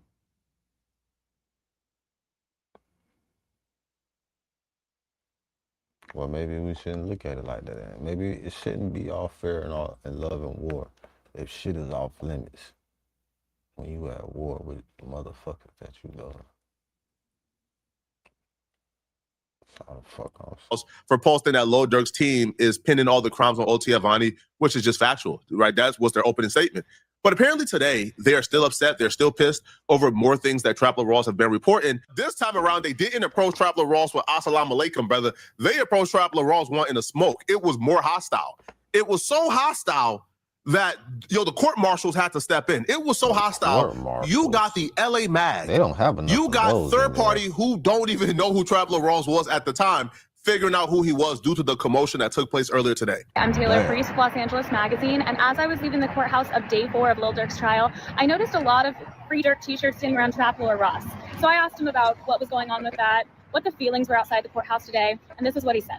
Oh, wow. I'm Trapper Ross. I'm here at the courthouse. I'm reporting on the Durk trial. It's been very controversial. I've been covering Durk and, his drill career as a rapper, probably one of my favorite rappers. King Von is definitely one of my favorite rappers. Durk is definitely up there. They call him the voice. But, there's been a lot of things that have been tied to his names over the years. And we're here trying to find out what's going on, trying to find out, who was responsible for the murder of Savia Robinson. And the prosecution are bringing a pretty serious case against Lil Durk and his alleged co-defendants, and we're trying to get to the bottom of it, but it's been very controversial. I've got a lot of people, got the Free Durk crew kind of not super happy with me out here. So, how the Free Durk? We're saying it's Free Durk. So they're here to support Lil Durk. Why should we free Durk? What's the positive feelings you guys have got towards Durk?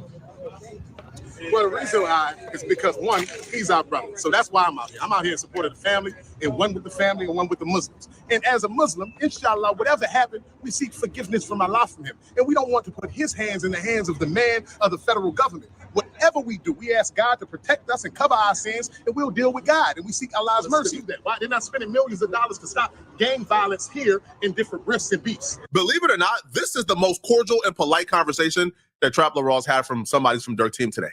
Because after this brother got done talking to Trapper Ross, that's when the foolery started, okay? That's when it got hostile. That's when people got in Trapper Ross' face, began to call him names. Court marshals had to step in to stop things from getting violent. So this is a case about a Beverly Hills murder, right? That's been settled. So those issues are definitely going to get spoken about in part 2, right? Even the point of just so much injustice everywhere. So this is the Free Durk. I'm out here having conversations. I'm definitely not, against people having their opinions on this situation. I do have a King Von tattoo, but I'm a massive fan of King Von. See the King Von tattoo. So all y'all that said I'm biased, I don't like Durk, I got a King Von tattoo, and it's right here. What made you get it? He's one of my favorite rappers. Changed my life. Definitely kind of was somebody that had a huge impact on me. His music was incredible, but unfortunately it does seem like, there were two sides to King Von. And the music was amazing, but allegedly there were a lot of really bad things that happened, and we're going to find out what happens at the bottom of that. But anyway, as you can see, it's crazy out here, right? I feel like that's all I'm going to say on this for now. I'll catch you guys up with some new information. I think rappers and their team are so used to D-Rodding from media personalities and bloggers that they treat neutrality as hating. I don't think what Trapper Ross has done has risen to the level of hating. Now, have Trapper Ross misinterpreted a couple of things? Maybe, right? Maybe Trapper Ross opinions and interpretation of certain things that took place in court. Maybe, people don't agree with it. A lot of folks don't agree with Trapper Ross' interpretation of certain things. More famously, right, the snitching accusation, okay? Hold on, nah, that ain't snitching, but that's his interpretation. That's his opinion. He can say it. Now, if he's reporting nothing but negative things about Lil Durk, then you could probably have a problem with it. But like for the most part, I think Trapper Ross have been pretty neutral. Now, what I will say is, the more they press him, right, the more vindictive, Trapper Ross' tone is becoming. The more, they show up and confront him outside that trial, the more we see Trapper Ross on Twitter making sure to go at Durk. So it's probably not in their best interest to keep, confronting Trapper Ross about these things, because, I'm starting to see Trapper Ross' tone shift a little bit. For example, Exhibit A right here. Trapper Ross wouldn't have wrote this on day one. He wouldn't have went at Brian Steele and Lil Durk like this on day one. He wouldn't have made the block hot for Lil Durk like this. But because it's day 3 and they keep confronting him and they keep trying to bully him, so now he's going to do exactly what they're accusing him of doing, which is put his thumb on the scale. So Trapper Ross will take to Twitter and he would write, Brian Steele just told multiple lies during cross-examination. By the way, these lies were not objected to. So the lies were not caught by nobody in the courtroom but Trapper Ross. So now Trapper Ross is saying, hold on, prosecution. Y'all ain't catch these lies? Hold on, man. Nah, man. I love Ross. So Ross writes, he claimed Quando's anointed Lord Tim as King Tim after killing King Von. Trapper Ross says, false. This was a random Savannah rapper who did this. FBI agent on stand insanely agreed this lie was true. So he's saying, bro, nobody in the courtroom caught this lie? Only me caught this lie? Lil Durk and them owe it upon themselves. y'all got to take accountability for this. Because he wasn't on this type time on day one. Like, he wasn't doing nothing like this, bro, on day one. Now, I'll be real. I can't defend this, man. I can't defend this, man. Now, this I can't defend. This is wild. Right? So Trapler Ross continue, and he write, he also said multiple times, Lil Tim murdered King Von. False. The murder charges were dropped and the killing considered self-defense. Bet everyone's so concerned about factual reporting won't repost that today, though. Laugh emoji. So clearly, like, Trapler Ross now has like a chip on his shoulder. And I don't blame nobody but Dirk and his team. Yo, right now, if Dirk is aware of what's going on. And if it's ever a motherfucker that's gonna pop that shit like that, it's gonna be a white boy that's not from here, that feel protected like the white boys that are from here. I'm gonna tell you. What? He popping that shit too now, right? Y'all running down on him and shit. Now he out there popping that shit.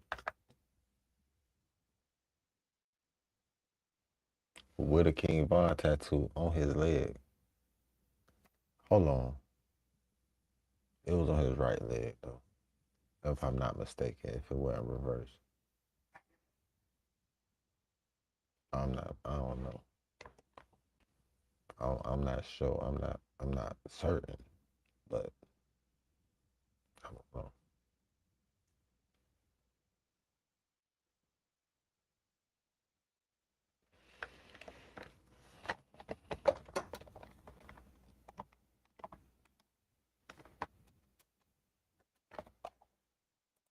Dirk need to make that call in, bro. Stand down. Stand down, bro. The last thing you need is somebody swaying the public perception, right? Bro, I don't want to hear nothing about how the judge tell the jurors, hey, don't go home and look at social media. Man, cut it out, bro. If you think those jurors ain't on social media, we're looking at everything, right? Re-examining the facts based on social media posts, you're out of your mind. So if somebody is helping to sway the public perception, you probably don't want that person anti-you. You probably want that person to be as neutral as they can be, and you don't want to give them any incentive to want you in jail. We're also making another tweet earlier today, letting the public know that he's currently being bullied. Now, he didn't specify who exactly was bullying him, but he did say, getting bullied into deleting post now. Wow.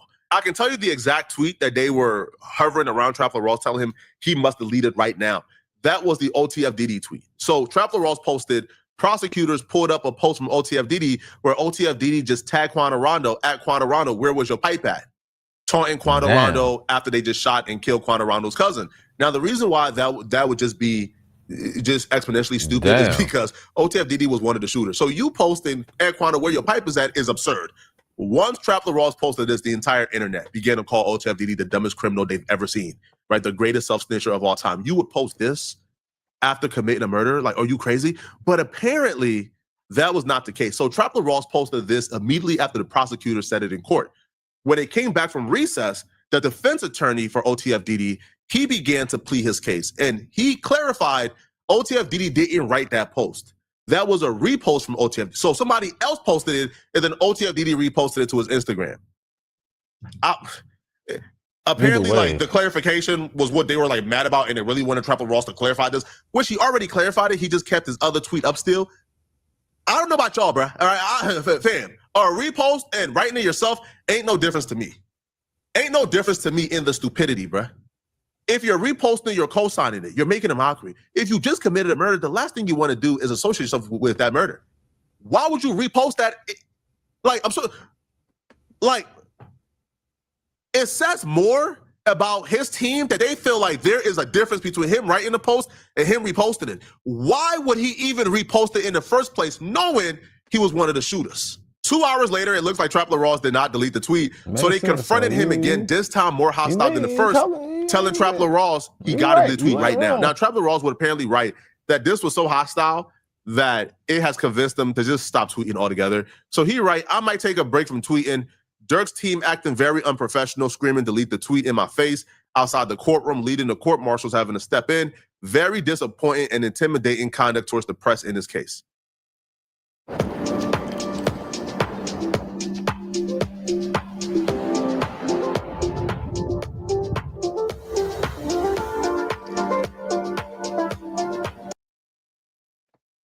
Wow, I cannot believe what just happened inside the courthouse. This isn't even about Dirk. This one's actually about me. There's been a very controversial post that has been going around. Everybody's very upset that I basically did a tweet about that post that Dee Dee had reshared, right? The prosecution had worded it in a way that it sounded like Dee Dee had posted it. And I posted that on Twitter. I came back and Dee Dee's lawyer spent a whole hour breaking down in meticulous detail how this was a repost. It wasn't an original post. Dee Dee hadn't typed the post. He had reposted it into a group chat. It was that post that said, at Quando Rondo, we're your pipe at gang. He had reposted it into a chat along with his own comment, basically saying he looking crazy. Like he basically, it was he playing crazy, right? So as soon as I got out of court after hearing Dee Dee's lawyer argue that point very, very well, maybe a little bit too well, maybe the point had already come home before, you know, he talked about it for a much longer time than he needed to talk about it. And I felt like he might have brought more attention to the fact that that was a bit of an unsavory thing to repost. I posted that. As soon as I got out, I said, Dee Dee's lawyer just clapped back. But for some reason, it seems like the people at courthouse, the people that have been following this case, and Dirk's team specifically, they're not reading everything. They're over here reading the transcripts, but they're not reading all of my tweets. So everybody was upset about the tweet that I posted when I got out of the courtroom the first time. Nobody had talked about the second tweet where I said that Dee Dee's lawyer just clapped back. And I got confronted by Lil Durk's PR woman. She screamed in my face outside the courtroom, delete the tweet. I said, what do you mean? Like, what about Dee Dee's lawyer talking for an hour about, you know, basically making the point? I said, I came out the courtroom. I was given the impression that Dee Dee had posted it. Dee Dee's lawyer went back into the courtroom. He made it very clear. He made a very long, extended, maybe an overextended argument about why that wasn't the case. He got his point home. He got his point further than home, right? He got the point so far home that he might have, you know, left it on screen a little bit too long and made things look a little bit bad. Dirk's PR person said, I'm not talking about that. We're not talking about that. So they're just ignoring the facts. They're pressing me over stuff that's like incomplete information. I'm just coming out the courtroom, giving you guys the updates as soon as I possibly can. Yes, sometimes the prosecution are going to say things that aren't true. Sometimes the defense are going to say things that aren't true. Brian Steele said several things that are absolutely false. When you read these comments, I think people kind of felt what Trapler Ross was saying, but then he kind of lost a lot of people with the Brian Steele thing. So one person says, you're not a lawyer, so your opinion on Brian is irrelevant. But no, I don't think it's irrelevant, bro. I think Trapler Ross, who have done a lot of research, who have studied this, he knows like basic things like, no, the person who gave Lil Tim the name like King Tim was not Quando Rondo. So I think Trapler Ross is probably qualified as much as anyone else to call out Brian Steele if he's saying something that's not true and not correct. But him correcting Brian Steele is convincing people that, okay, like maybe you do got something against Dirk, which I don't think is the case. I just think that's what people is right. Like it's interpreting that as. Now some people it's telling Ross, like for example, West Coast Game Wars. Man, keep going, Ross. Keep doing your thing. Somebody said because this shit is all about the picture that they can paint. A lawyer's job is to paint a picture for the jury to make them believe and think otherwise, especially if a motherfucker is guilty. So if this motherfucker, Dirk's lawyer, is trying to paint a picture to the jury, and this motherfucker call himself being what you call them niggas that tell the magician tricks? I'm trying to be one of them stool pigeons. You fucking up the illusion of what the artist is creating for the jury. And then if you're doing that, you, in all actuality, is poisoning and hindering the freedom of a motherfucker in their case and what they paying a motherfucker to do, if that's what you're doing. And then it's like, damn, why you doing that?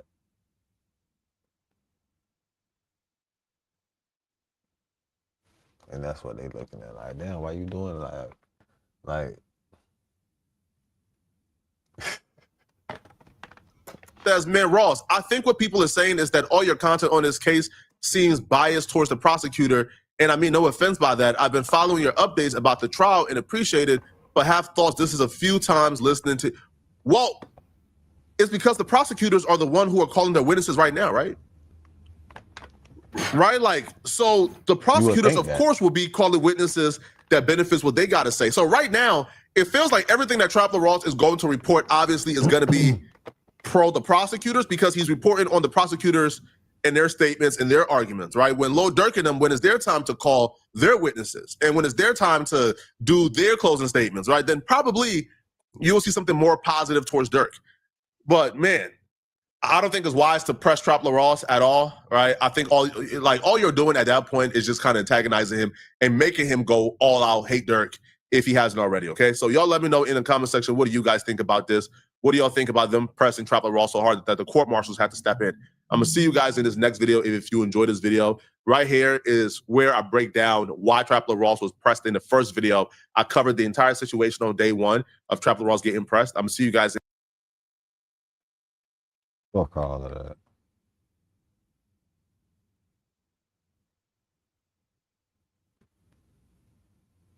OTF Jam for testimony breakdown.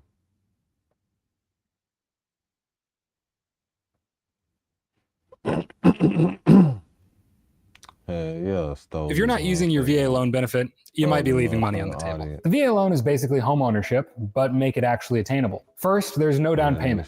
Yeah, zero. You don't have to grind for years just to get in the game.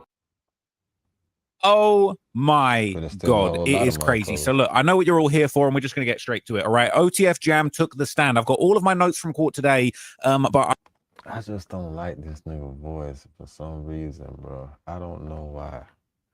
I just, like, I be trying to listen to this nigga videos and shit. I be trying to give him a chance, man.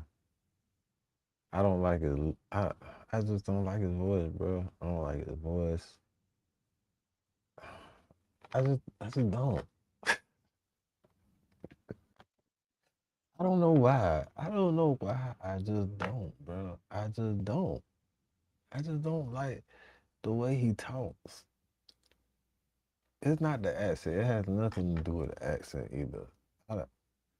It definitely don't have nothing to do with the accent. Because, you know, that show with them boys over there in London and shit, and they be talking like, all that with a knife, and man, what? I fuck with that show. It's just it's something about it. I don't know. I can't put my finger on it. I just can't. It's something about this motherfucker. I don't know. I don't like his voice. There's something in his voice that make me not like it. Not listen to his shit. I ain't gonna say not like, cause I don't know that, but not like to listen to. I don't know, man. But he be grinding though. He be on his motherfucking job. And you can't knock the hustle. You know what I'm saying? If there's one thing we do over here, this is hustlers on a mission every day. On Make TV. We in a lit house, you feel me? We gonna keep the light within us shining bright straight like that.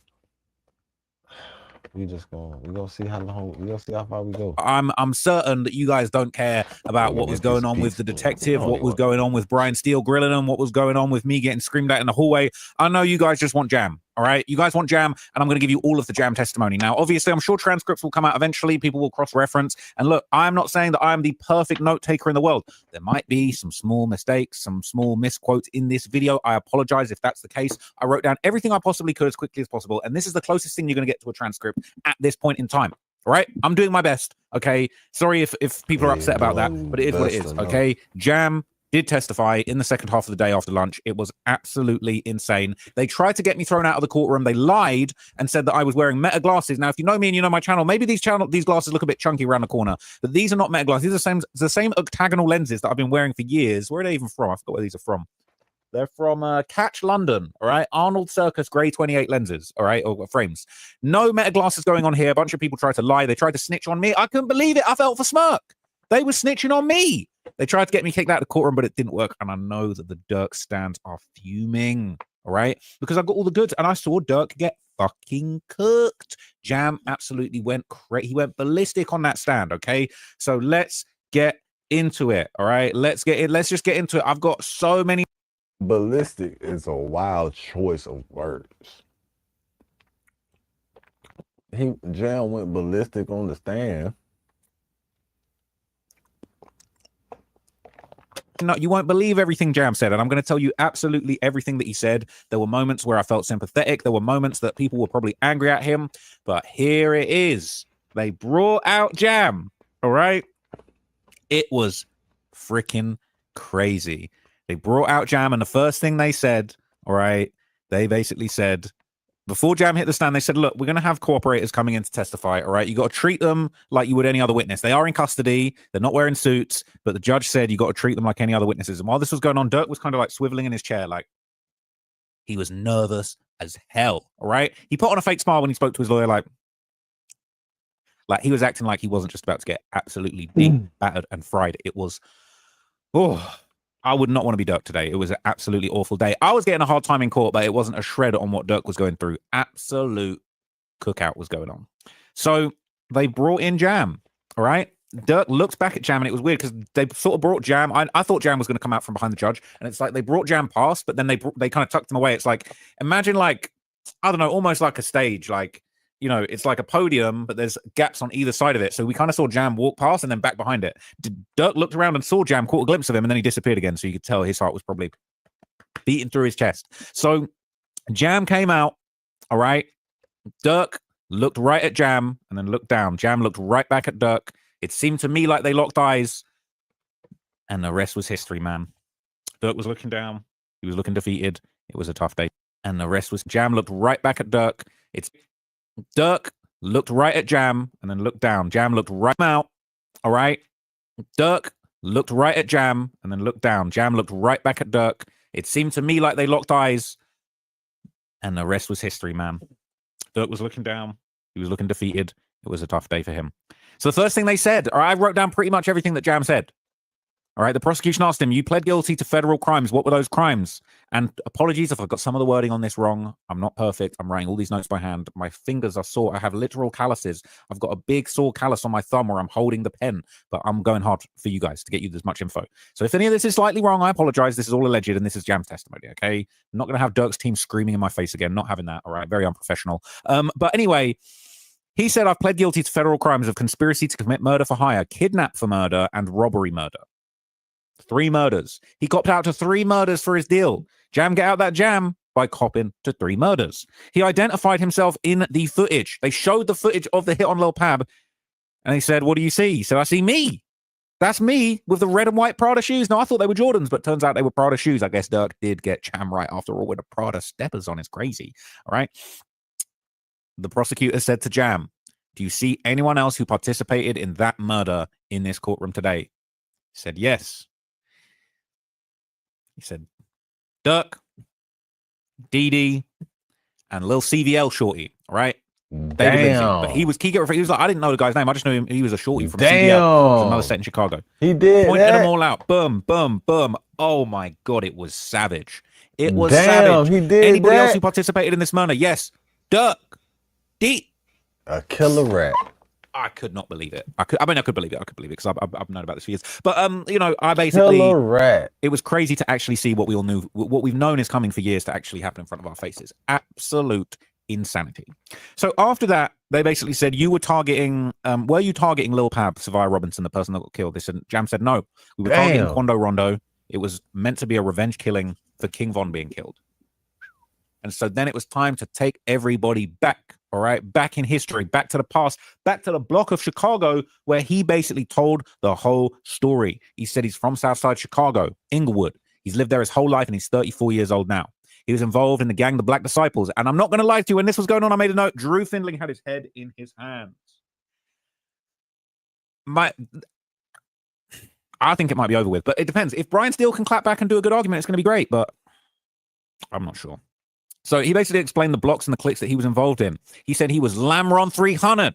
Lamron 300. He said he got blessed in the Lamron Black Disciples when he was age 9. Dirk looked pissed. Dirk swiveling in his chair like.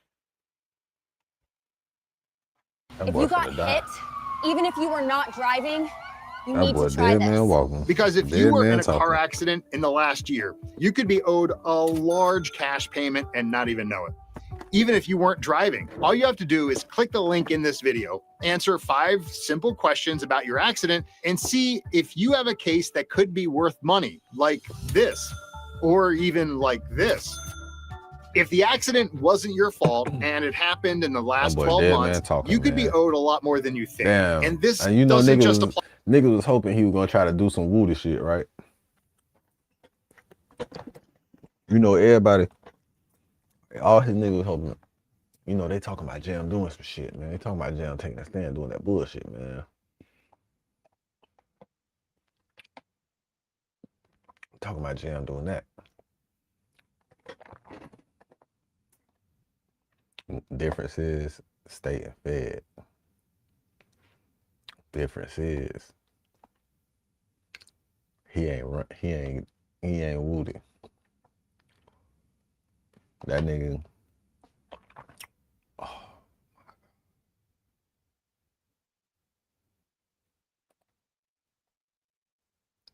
What? He looked fuming. He explained the blocks and the clicks that he was involved in. He said he was Lamron 300. Lamron 300. He said he got blessed in the Lamron Black Disciples when he was age 9. Dirk looked pissed. Dirk swiveling in his chair like he looked fuming. He looked fuming, all right? Because you know he hates rats. All rats must die. I hate rats. I hate rats. Well, maybe you shouldn't have expected that somebody was going to value your freedom over theirs, all right? That was a dumb... I said that to somebody in the courtroom. They were like, I can't believe it. I was like, I kind of can, because it's like Dirk thinking his freedom's worth more than Jam's. Jam wants his freedom. 50,000? I said, I said to someone in the court, I said, would you take 50,000 to never be free again in your...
in your life, bro, it ain't worth... It's priceless, all right?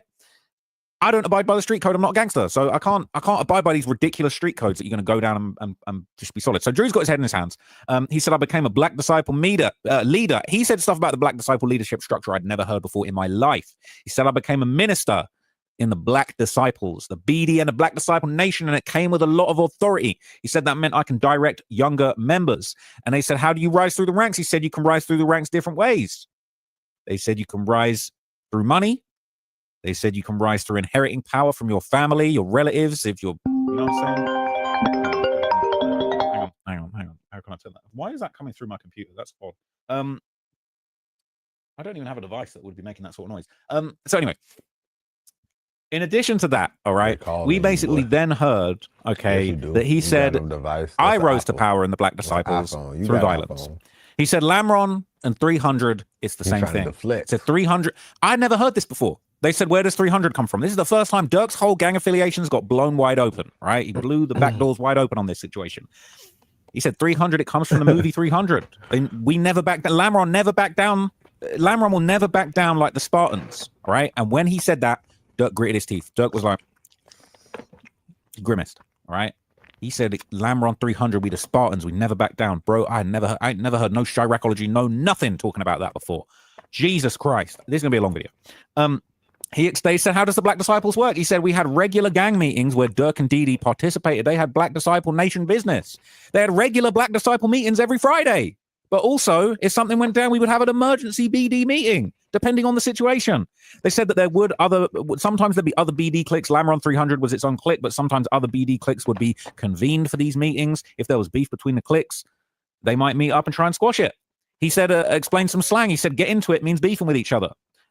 He basically said that murders could be discussed at those meetings. You might discuss, gangs and cliques that are into it with each other beefing.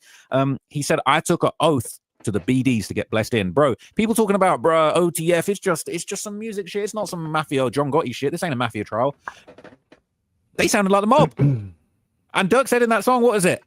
Went Hollywood for a year. We ain't moving like no street N-words. We moving like the mob. Apparently they were. Jam said, I took an oath when I was blessed into the BDs and I got to abide by 3 laws. I have to sacrifice my life for the nation causes. I have to abide all commands of kings and chiefs. And when he said that, I went, whoa. I have to abide all commands of kings and chiefs? Well, like King Von? Well, like Chief what? Well, like Chief Keef? Kings and chiefs? Oh. Kings and chiefs. King Von. King David on King David. It's all making sense. I ain't never heard none of this about the BDs before. Insane. He letting the nation business be known. And number 3 said, I will salute all. Another reason.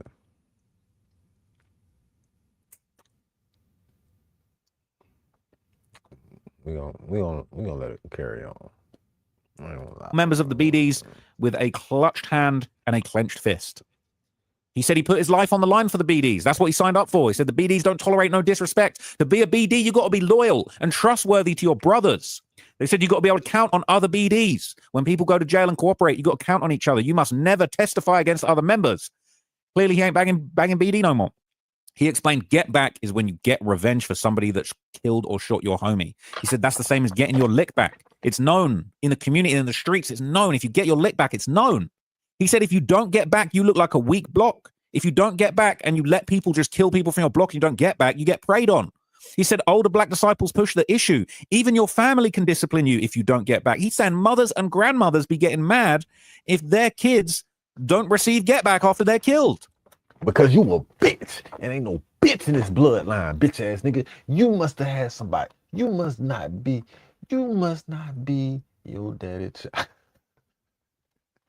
He said get back is pushed for harder, for more important members, and the get back dictates the strength of the block. Beat your ass, nigga. He said the BDs take respect very seriously. Grandma be like, let me see your toes again. Let me. I thought I checked your toes. Let me check your toes. He said if you're a leader, you want people to respect you. If you don't maintain respect, then you can become a target. Not every BD is a shooter. You can be a money getter, a drug dealer, a scammer, or a fighter. Not everyone is a killer. But Jam, he got his respect as a shooter, and he had a big reputation for violence. He said that he shot his first person at age 12. It was on Halloween. Right? What? And how many times have we heard that King Von lyric where you're talking about dudes getting shot all October, the real Halloween? They're saying Von caught a body around Halloween.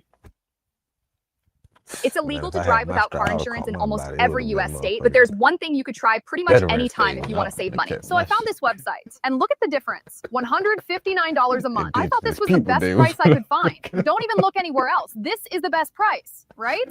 Wrong. Now look at my new price. $47 a month. For I would not want to be in the south side of Chicago anytime around Halloween. Okay? Absolute insanity. Bro. Crazy, right? Absolutely crazy. Hang on. So Jam said that the first shooting that he ever committed was apparently in his hood when somebody rolled through and hit an older guy in the face with a paintball gun. Jam and his cousin Chris basically were told by an older guy, they were handed guns and said, when the car comes back, shoot it up. All right. And they did exactly that. And somebody got hit. He was just 12 years old when he was getting busy. He'd already been blessed into the BDs. 3 years into the BDs, he's doing his first shooting. Between the ages of 12 and 18, Jam was apparently involved in 10 to 15 shootings, as well as many armed robberies. They said, are you a strong arm robber or an armed robber? He said armed robberies with guns. He said he did a whole lot of robberies. They said, how many? He was like 100 plus.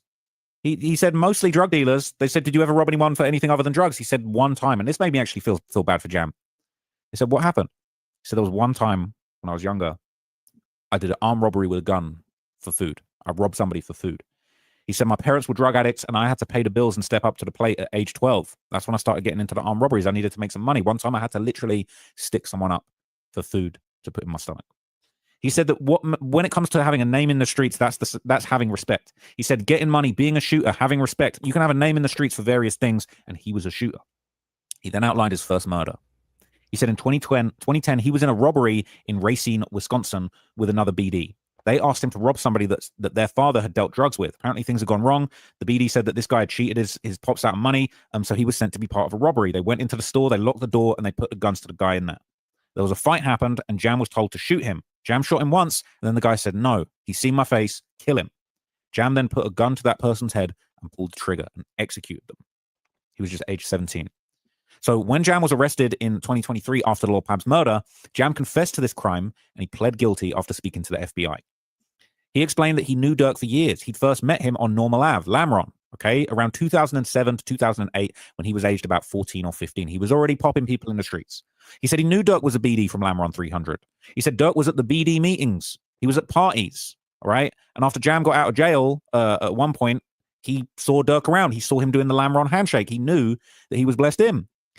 Jam explained that he has many gang tattoos. He said he got tattoos of 2-Fo, 1-Fo, BDN, Black Disciple Nation, 300, Lamron, and he's even got an OTF tattoo.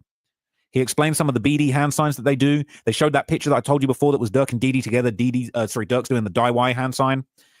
They said this was from the Block Is Hot music video. He said, what's going on here? He said, that's Dirk dropping the Ys. And then there was another hand in the corner. He said, that's someone slamming the rakes. They said, I do hand signs to diss their ops. And it was funny because Brian still kept objecting, and the judge was like, bro, overruled, shut up. Like, Brian still like, objection. Anytime gangs were brought up, he's like, objection. And the judge was like, no, we're allowed to bring up gangs for limited purposes. It's been established for none, right? Brian still was having a bad time.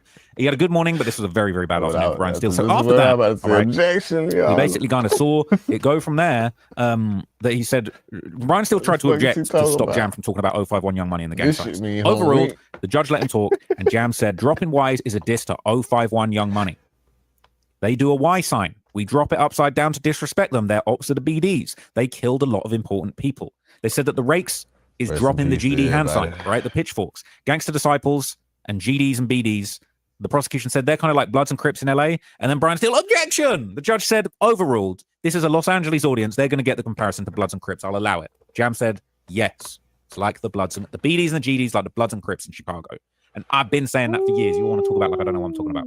They said they played a video of Dirk and the whole gang at a street sign. It was the Taytown 59th and Princeton sign. It's probably a video that you've seen on social media where Dirk's just surrounded by Black Disciples on Taytown and he doing a gang sign. That's a heavy objection. I didn't know this. He was doing this sign.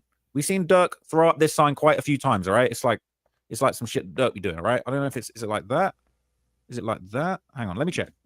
So it's looking like this sign, all right? He kind of be doing that or that. And apparently that's the OTF gang sign. Now, I never really clocked that. I've seen Dirk doing that a bunch of times. Sort of this thing or this thing. That's a... Man, that shit mean a lot of different shit, man. That shit mean a lot of different shit. For them or him, maybe it does mean OTF. You feel me? Like, different areas and different locations of the world has similar head signs for different gangs and different groups. You feel me? Like, or different labels, because everybody ain't no fucking gang. This shit is business. Niggas have secret handshakes with their homeboys. That don't mean they're a gang. You know what I'm saying? Niggas can be a militia out here. Ain't nothing legal about that. Ain't nothing wrong with that. But what I'm saying is,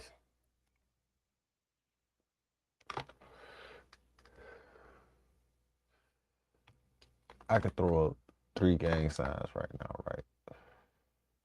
And all this shit is subject to my area, and it means something different here than it would mean in California or in Atlanta or in Houston or in New York, you know what I'm saying? Or in St. Louis, everywhere, or in Memphis. All this shit would be something different. You know what I'm saying? But in most cases, it's similar. So,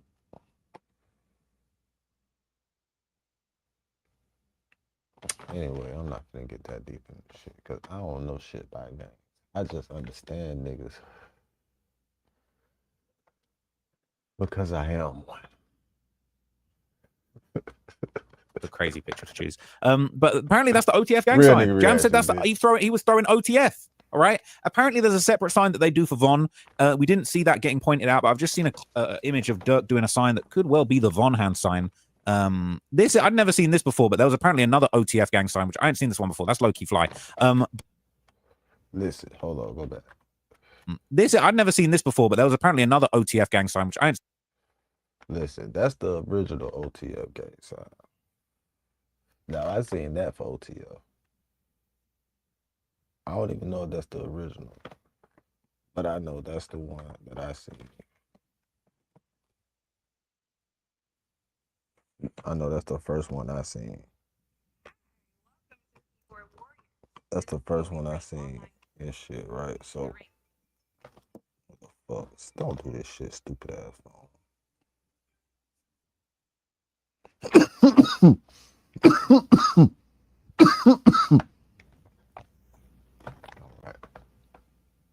Yeah, that one right there, all the way over there. This one like right here on this side. I don't know if I'm right there, but yeah, this one right on this side over here. That's the original one.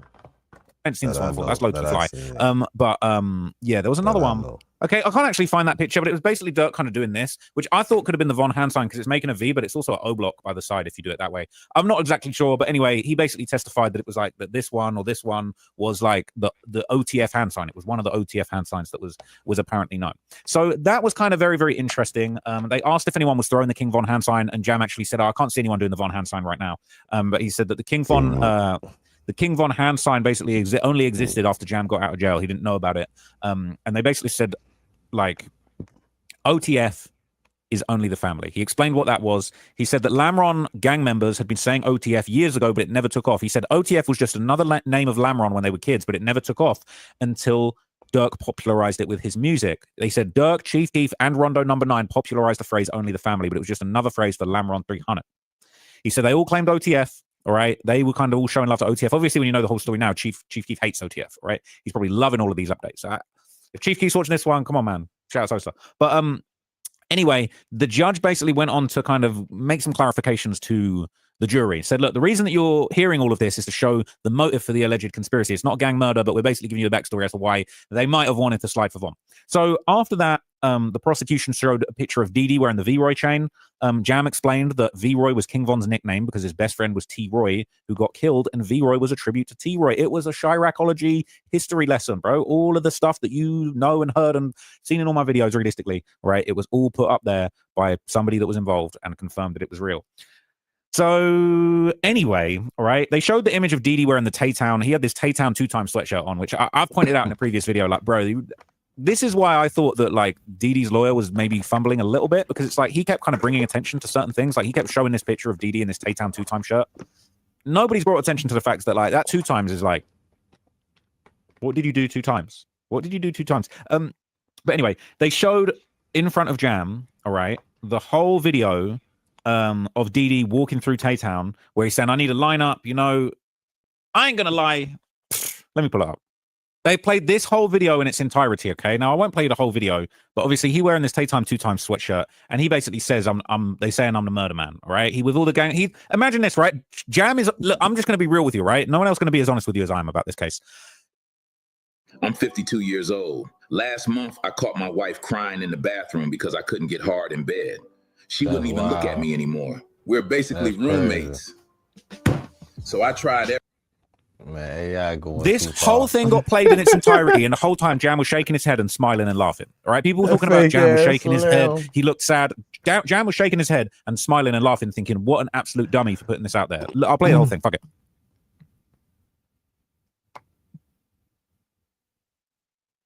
What a sound. He got the Drake. That's a song by late man. Take shit out of context. Y'all, that's weird. Sure. Bear in mind, Jam's looking at all this, just being like, "What's up?" I'm gonna do what Jam did. Here go HB right here. HB, just join. Fuck you, HB. I swear you ain't even pop out. There's no members right there though. You know where we at? You know where we at, HB? Got my boy Jerry in the trenches.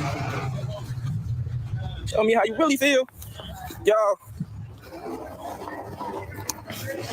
Put that stitch cord on your ass. I'm gonna spank your ass like fucking Elroy did that ass. They talking about Dee Dee a murder man for sure. That cool. Somebody roll up with me, man. Oh, it's not you. It's not. Roll up. He is. It's 214. Roll up, man. Do not come on my live here. No goofy shit. Go ahead and troll somebody else, clown. Straight up. Baby trainer, how you coming? They said, what baby trainer? It's a lot on my head, but yeah, so Jam was shaking his head and sort of chuckling at this. So look, I've shown you guys that video in a previous video, but basically they played the entire thing. It was quite long. It was quite excruciating. Jam kind of chuckled and shook his head through the whole thing. It was surreal. After that, Jam basically confirmed, yeah, that video was taken in Taytown. Those guys with him were BD gang members. When he says pop out, it means come outside for whatever. They said it could mean come kick it if you're gang members, or it could mean inviting the ops outside for a confrontation. However you want to choose it, you could use that phrase. They said, what does send that low mean? He said, it means show us where you're at. He said, Dee was a leader in Taytown.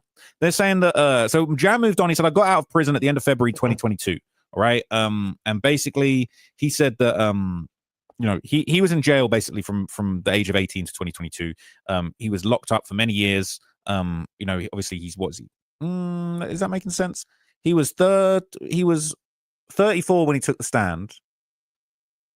Wait, is that making sense? He was 34 when he took the stand, and then he came out 4 years ago, so he'd have been 30. So that sort of would suggest he did like roughly 12 years in jail. I could be wrong because my notes on that were a little bit iffy. But basically, he did years and years and years and years in jail. Okay, so that video of Dee on the block was after Jam got out. He said that Taytown as a gang or a set or a clique didn't even exist when he went to jail, and he said that he knew that was a recent video because some of the clothes that people were wearing were clothes that he didn't know, like clothes and brands and stuff that hadn't even been around long. So Jam would go on to explain that he did a whole bunch of time for attempted murder. He then moved on and explained a few things about Booney Mo, okay, a very well-known senior person in OTF. He identified him from a mugshot. Jam said that he met Booney Mo in 2005, 2006 when he was very young. He said that Booney wasn't a BD, but actually a Black P-Stone, and he was a gang leader in the P-Stones. He explained that Booney and Dirk were close, and Booney and Dee were close, and they were all locked in with each other, and they were all like brothers to Lil Durk. He explained that he was locked up for an attempted murder that was related to Booney Mo's block, and he kept in touch with other members of the gangs while he was locked up, and he basically wanted to keep his ear to the streets and keep informed about things like who got killed, who got locked up, who was touching down on the yard, where ops were being located, which ops might touch down at the jail. And he said that he knew King Von a little bit. He said that he knew he was an OTF member and an O Block member. He identified O Block, aka Parkway Gardens, from a picture. He explained that O Block is also a clique within the Black Disciples, and he explained that he knew Von before his attempted murder case, and that he knew who Von was due to his sister. And the feds kind of made a little bit of a comment. They were like, "You was trying to talk to King Von's sister," and he sort of like, "Yeah." Sounded like Jam was trying to rizz up King Von's sister when they were younger. But anyway.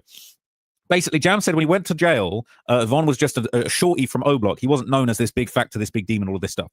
He said while he was in jail for 12 years, it was 12 years, he reconnected with King Von. He hung out with a guy that was in a different gang called Vonnie in jail. And basically, apparently, King Von wanted to talk to Jam on the phone. He was always on the phone with Vonnie. And at some point, he wanted to put King Von, Vonnie wanted to put King Von on the phone with Jam. Now, later on, he found out that King Von had built up a very big reputation in O Block, but Jam said he was never close with King Von. They spoke, like, it sounded like they had one conversation or maybe like a few little conversations, but he didn't really get to know Von like that. He just sounded like Vonnie put him on the phone with him and he didn't really know a lot about him, and he found out about him later. But he said he did stay in touch with Lil Durk because they were Lamar on 300. He said Durk was one of the guys. That was his homeboy. He said Durk made song for the parties. He didn't hang on the block every day. He said Durk wasn't necessarily in Jam's immediate circle. He first spoke to Durk in jail around 2012, 2013. Sorry, so they'd met previously, but when he was actually in jail, it was like 2012, 2013 that Durk actually had conversation with Jam. Durk said that he randomly, out of the blue, gave $1,000 to Jam's attorney. He said he never asked him for this. He was surprised. It caught him off guard. He said that he then found out that Durk was writing songs about Jam's murders, and that was objected to, and that was kind of like, that was sustained, so that wasn't allowed to be kept in there. But basically, Jam said they began communicating a lot as time went on. They're saying that Durk put money on Jam's books. Sometimes it started with $50 to $100, then a couple $100, then it was getting up to $1,000. He was slowly putting money on his books, and Jam explained that money goes further in jail. Stuff is cheap, so a couple $100 or $1,000 actually went a long way for him, and that really made a difference to his life. He went on to explain that Durk had his guy Jason, who worked for him, send the money for him. It came from Durk, but Jason was the one initiating it. He said he knew this because he had Western Union slips, and it would have the person that sent the money's name on it. He said as time went on, he said he noticed a few people had started rapping the line "Free Jam out that jam." He said that an older guy apparently played him a song a couple of times that shouted "Jam out." He was thinking, oh, that's people shouting me out. He said he kind of thought it was just because his name was Jam and it rhymed, and like people just thought it was a slick bar. Then they said, "Do you know the song Back Again?" And then they played it. They just played Durk's verse, but obviously we heard them lyrics. Jam, get out of that jam. I gave him 50 and got ask again. he was catching murders way back when, but way back then, that's when the max was in. And then he basically said, the song is referring to me. Dirk did give me $50,000 cash when I got out. The song refers to catching a murder. Now, the song was actually released, I believe, before Jam got out of jail, but he basically said that that's what went down. He said that he said my name. He said that I used a Mac. I was known to carry a Mac. I used one of my attempted murder charge, and I did other things with it. And he basically said Dirk would often pick up the phone to him while he was in jail. And he finally got out in February 2022. He said that Dirk and Jason had bought Jam a bunch of clothes because they spoke on the phone. And he basically said, I'm coming home to nothing. I ain't even got any clothes. Dirk said, call Jason, tell him your size, and he'll get you some clothes. And he bought him a whole bunch of designer clothes for him to get out. Said he met Dirk and the OTF guys outside of prison. There was an objection to mentioning OTF, and that was sustained. So then they had to rephrase it and say, oh, you met Dirk and OTF members outside prison. There was pictures. Jason was pictured with a large photo that was framed of Von. There was photos that was taken of Jam with the group when they met. They showed a picture of them all together. He said he'd only been out a week or so. He'd met up with all these OTF members in Detroit. Apparently a driver took him all the way there from Chicago. And the other people were in the picture. It was Boogie, Wop, Dee, Twin, and Jam, and Asa Houston, who is Boogie. They were all together. He confirmed that Asa Houston was the driver on the Lil Pab murder in the Infinity.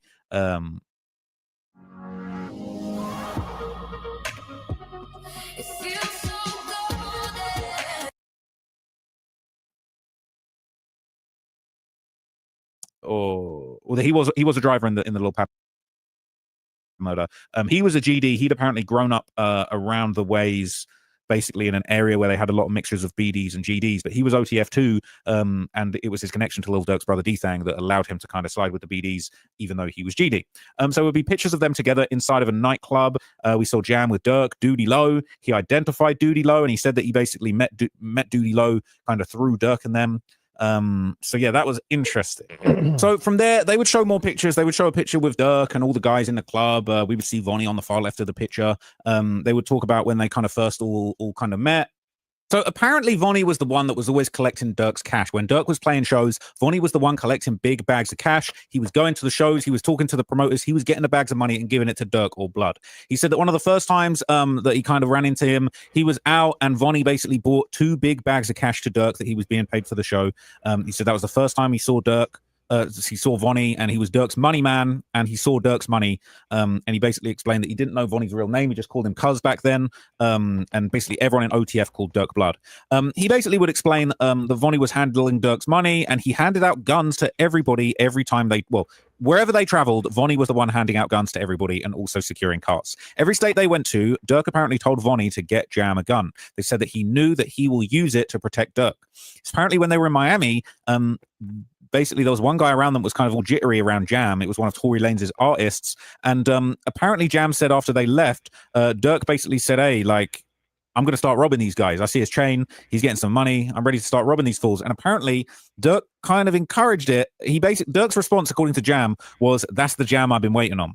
Now, in the midst of all of this, okay, there was like a little sidebar. The judge came back and basically said, we're going to strike that from the record, okay, about Dirk sort of, condoning what Jam was offering about robbing somebody, and we later heard that there was Brian Steele wanted a mistrial over that, and the judge was like, "Right, no way, you mistrial over that." I've been very fair to have that stricken from the record.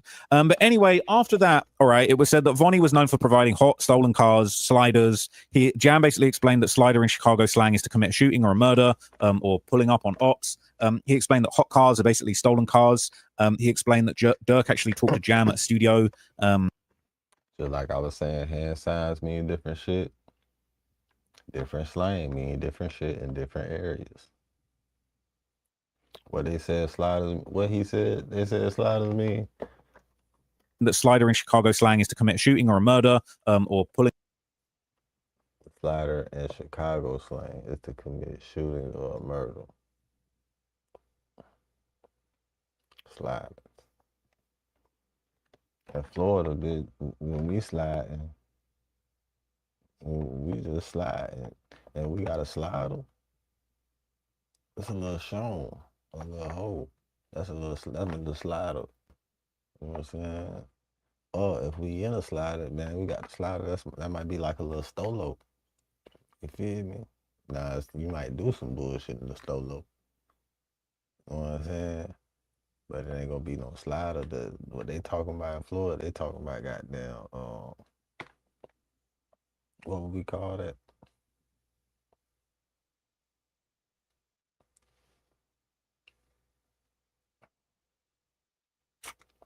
what would we call it? Pulling up on ops. He explained that hot cars are basically stolen cars.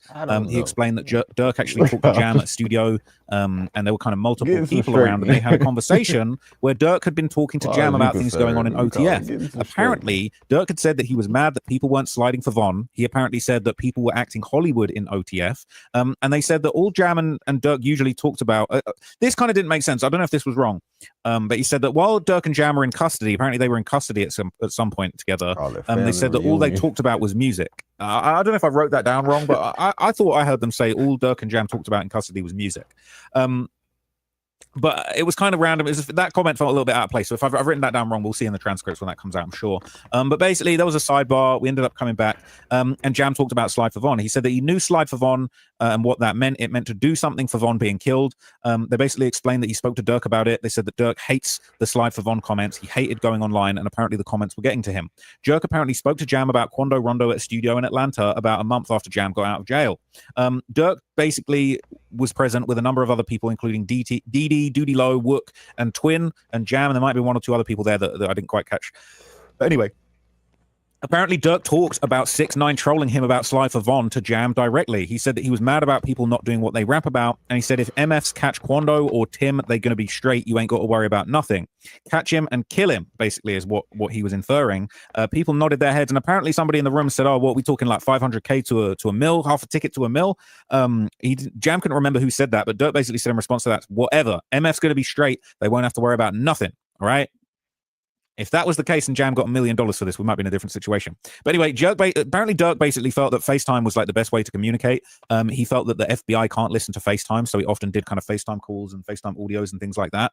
And basically, they said that Booney Mo and Dee would always speak on FaceTime. He explained that Dirk was frustrated by the Slide for Von comments and all of the trolling, and they showed that lyric where Dirk said, they be on my page like Slide for Von. I know they trolling me. Got it back in blood.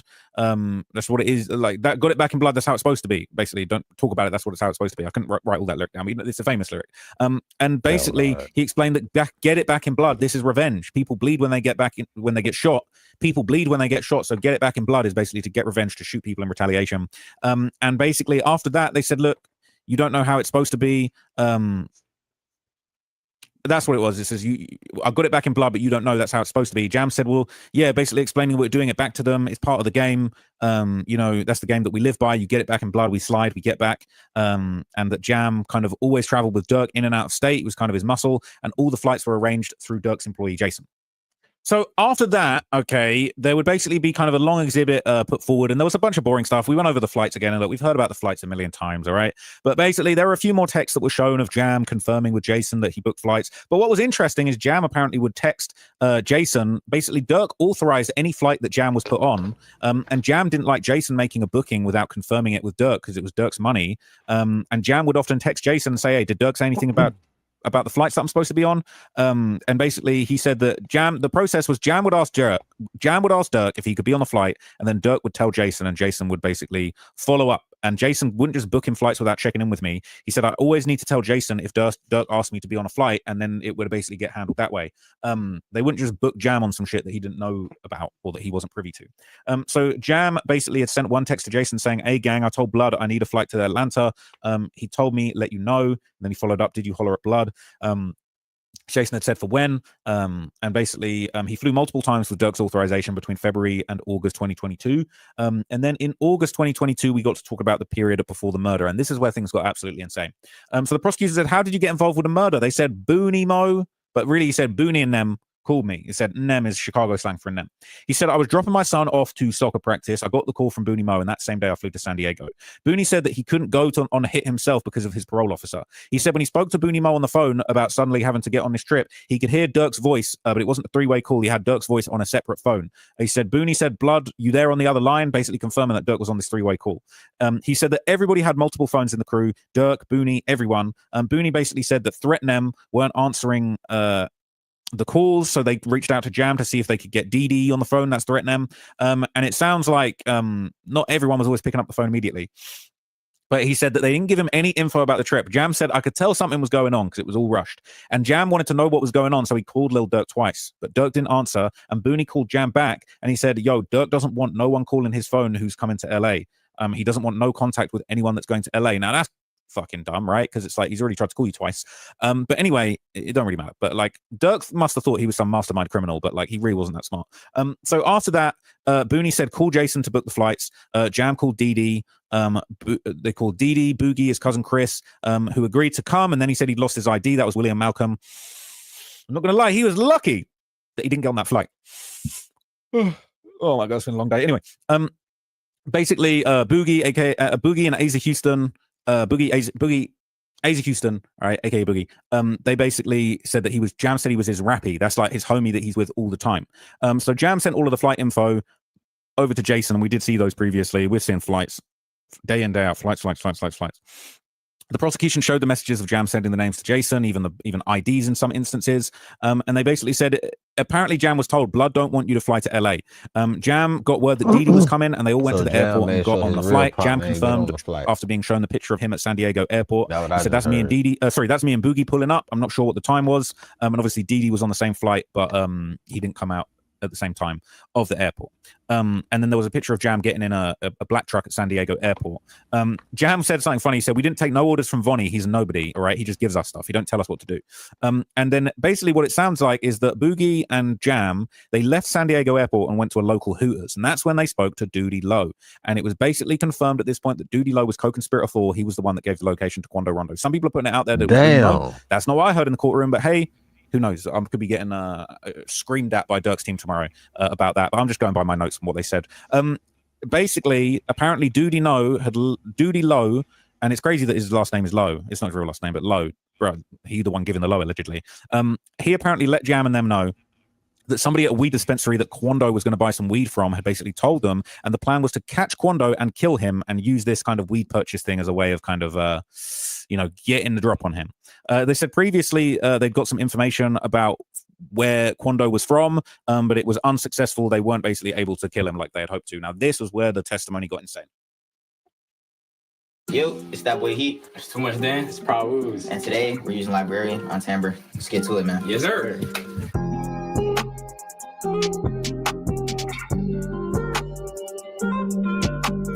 See, what you feeling today, Wolves? Man, I'm feeling like, first off, I want to check out this little source that we got here. Okay, this is all new to me, okay? This is Timbre. Oh, that is dope, yo. Fire. Liberian. Already looking neat. That's crazy. That's crazy. Let me just... And shout out to Doody Lowe. I've got no problems with Doody Lowe. Jam doing a lot of telling on Doody Lowe. That's all I know. Okay. Basically, Doody Lowe got on FaceTime with Jam and Boogie while they were in Hooters. They said they FaceTimed Jam and Asa, and basically they said Doody knows where Quando is going to be while he's staying in LA, knows his flight info. Doody was in tune with the dude that was supposed to sell Quando weed, and somebody gave the location to Doody where Quando was staying. Jam said, it's not something I wanted to do, but I thought, damn, I'm here now. It's basically been dropped on him that he's got to do this murder in California. He said, I can't get away, so I just went along with the plan. He said, where I'm from, you don't stop nobody killing somebody. That's what gets you killed. He said, they will get mad and think you're the police. He explained that he didn't consider the Quando situation his beef. But you are. He said it was some rap stuff that had something to do with NBA Youngboy. He said, I'm used to Chicago beef. All of that had nothing to do with me. He said he wasn't comfortable doing a hit in LA because he's not from there. He said, if it went wrong, I got in a high-speed chase, I got hurt, I wouldn't know where to go. He said, I've been in high-speed chases in Chicago and I know the way. It helps. He explained, look, King Von got into it with NBA Youngboy. It didn't even have nothing to do with Von. Von was just riding for his homie and basically, took off on Quando and just created all this situation. It was none of their business. And he said, I didn't feel like I should have slid for Von. Von wasn't even from my block. He wasn't my homie. We didn't kick it. I didn't love him. But he said, but me and Boogie, basically, once Doody Lowe told us we were here to kill Quando, he said, we just looked at each other and said, after Doody told them that they were in California to kill Quando. So basically, Boogie would then be joined by Dee Dee, Flocker, aka Jones, and the CVL shorty, which obviously David Lindsay, who's in the courtroom, but Jam kept saying, I only know him as just the CVL shorty. And they showed the picture of Flocker. He explained that he met him in juvie. They used to fight together. He said, we used to beat people's ass together. He kind of laughed when he said that, and he said, I'm sorry. I'm sorry. He said, when I came back from prison, I used to see Flocker on Dee Dee's block. We never really texted much or called before the shooting, but he was aware who he was. He said he had no idea who Lindsay was or the CVL shorty. He said, he got out of prison and hung out with OTF. I never really saw them. He said Flocker knew Dee Dee, but I didn't really know what he had going on. And he said they got a Sprinter bus for us from San Diego. Jam, Boogie, Dee, Flocker, and the CVL shorty Lindsay. They all got in there, and they said they might have gone from Hooters to the airport. He was sort of a little bit misremembering, but he was basically saying, I think we went back from Hooters to the airport and then got in the Sprinter with everybody else who landed on the later flight. And then they all got in a Sprinter van and then went from San Diego to LA. He explained that the Sprinter had kind of a partition, so you couldn't really talk to the driver. It wasn't that kind of situation. And basically, in addition to all that, he basically was shown a picture and he said, I'm not sure if that's the exact van, but it looks similar. And so basically, he said that Dee was on his phone in the Sprinter and he turned the camera to Flocker and the CVL shorty Lindsay and basically said, hey, I got the Navy SEALs here. He either said, here go the Navy SEAls, or you see the Navy SEAls. He kind of wasn't sure which one he said. And on the other end of that FaceTime was allegedly Lil Durk, right? He said that he heard Durk's voice, all right? And he said that Navy SEAls are hitters. They're military. They're people who go on missions and kill people, right? That's what Navy SEAls meant in that context. And he said, I saw Durk. He said that Durk was basically put face-to-face with Jam on the FaceTime. And apparently Durk said to Jam, hey, go crazy. And then Jam slammed the rakes, did the GDK hand sign, and basically asked where Durk was. Durk said he was at the studio. And he said, I knew that he was at the studio because I've been to that studio before. And then Durk and Dee continued talking on FaceTime. Now, after that, the Sprinter stopped. Apparently, they were up a mountain, super high up, and they could kind of see the lights off in the distance above LA. And all the members got off. They stretched out. Somebody tried to take a picture, but it was too dark. Jam tried to take a video, but it was too dark. And you're thinking, bro, you guys are really trying to take videos on your Sprinter break? That's insane.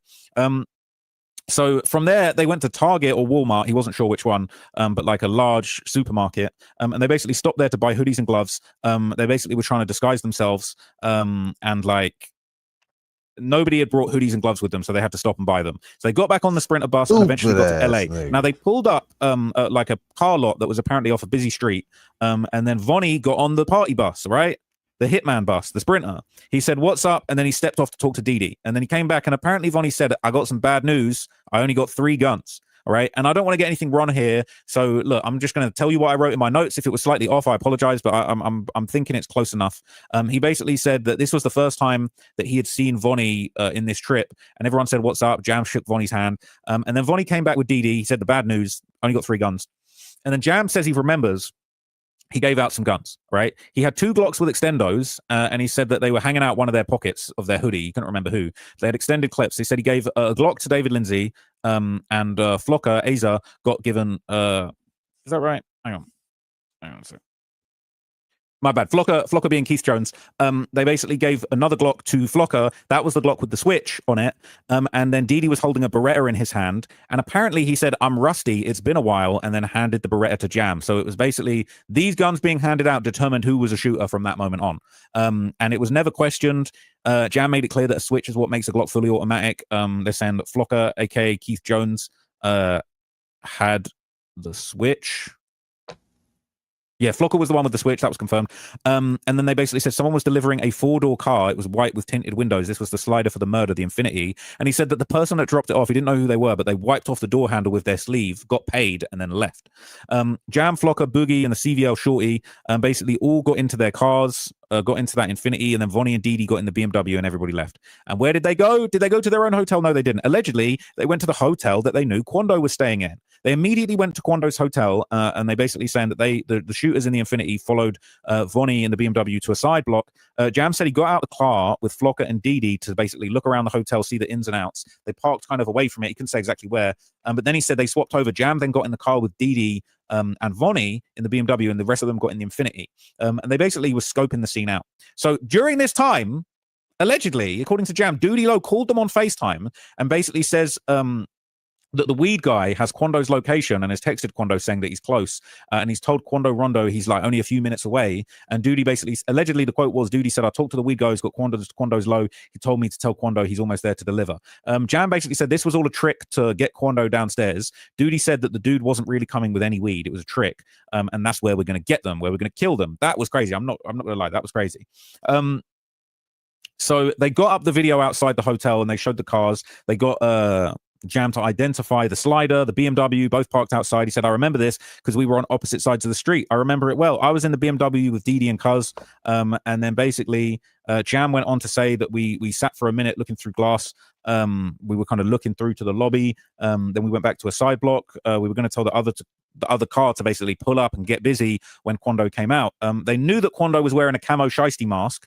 Somebody had a camo Bape hoodie on. They said Quando looked like he was smoking a cigarette outside, and at one point they saw the light bounce off his diamond grill. And he basically said they were about to slide and kill Quando Rondo at the hotel, but then cops were riding past. He said damn near every minute a police car drove past. LAPD was everywhere. He said they decided it was too hot to do the murder at that point. All right. And he basically said Quando was wearing a poo shiesty ski mask. All right. He explained what that was. Brian Steele objected to loads of stuff along the way, and the judge just kept on overruling. Bro, let him talk. So apparently, Didi was in the back, and he took the Beretta from Jam, and apparently he wound down the window, held the gun up, pointed it right at Quando, and he said, I could get him right now. It would be easy. That was crazy, but you didn't do it. All right.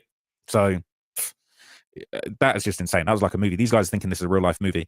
So after that, they called off that hit. They said that the police were making it too hot and risky. Jam explained that hot is, when the police are onto an area, they said a person can be hot, a block can be hot, a situation can be hot. The situation was hot. They went back to the hotel. Both of the cars went together. And they were outside Quando's hotel. They'd been communicating on their phones. Sounded like there was FaceTime, but he said he didn't know that the two cars might have been communicating on regular calls, possibly FaceTime.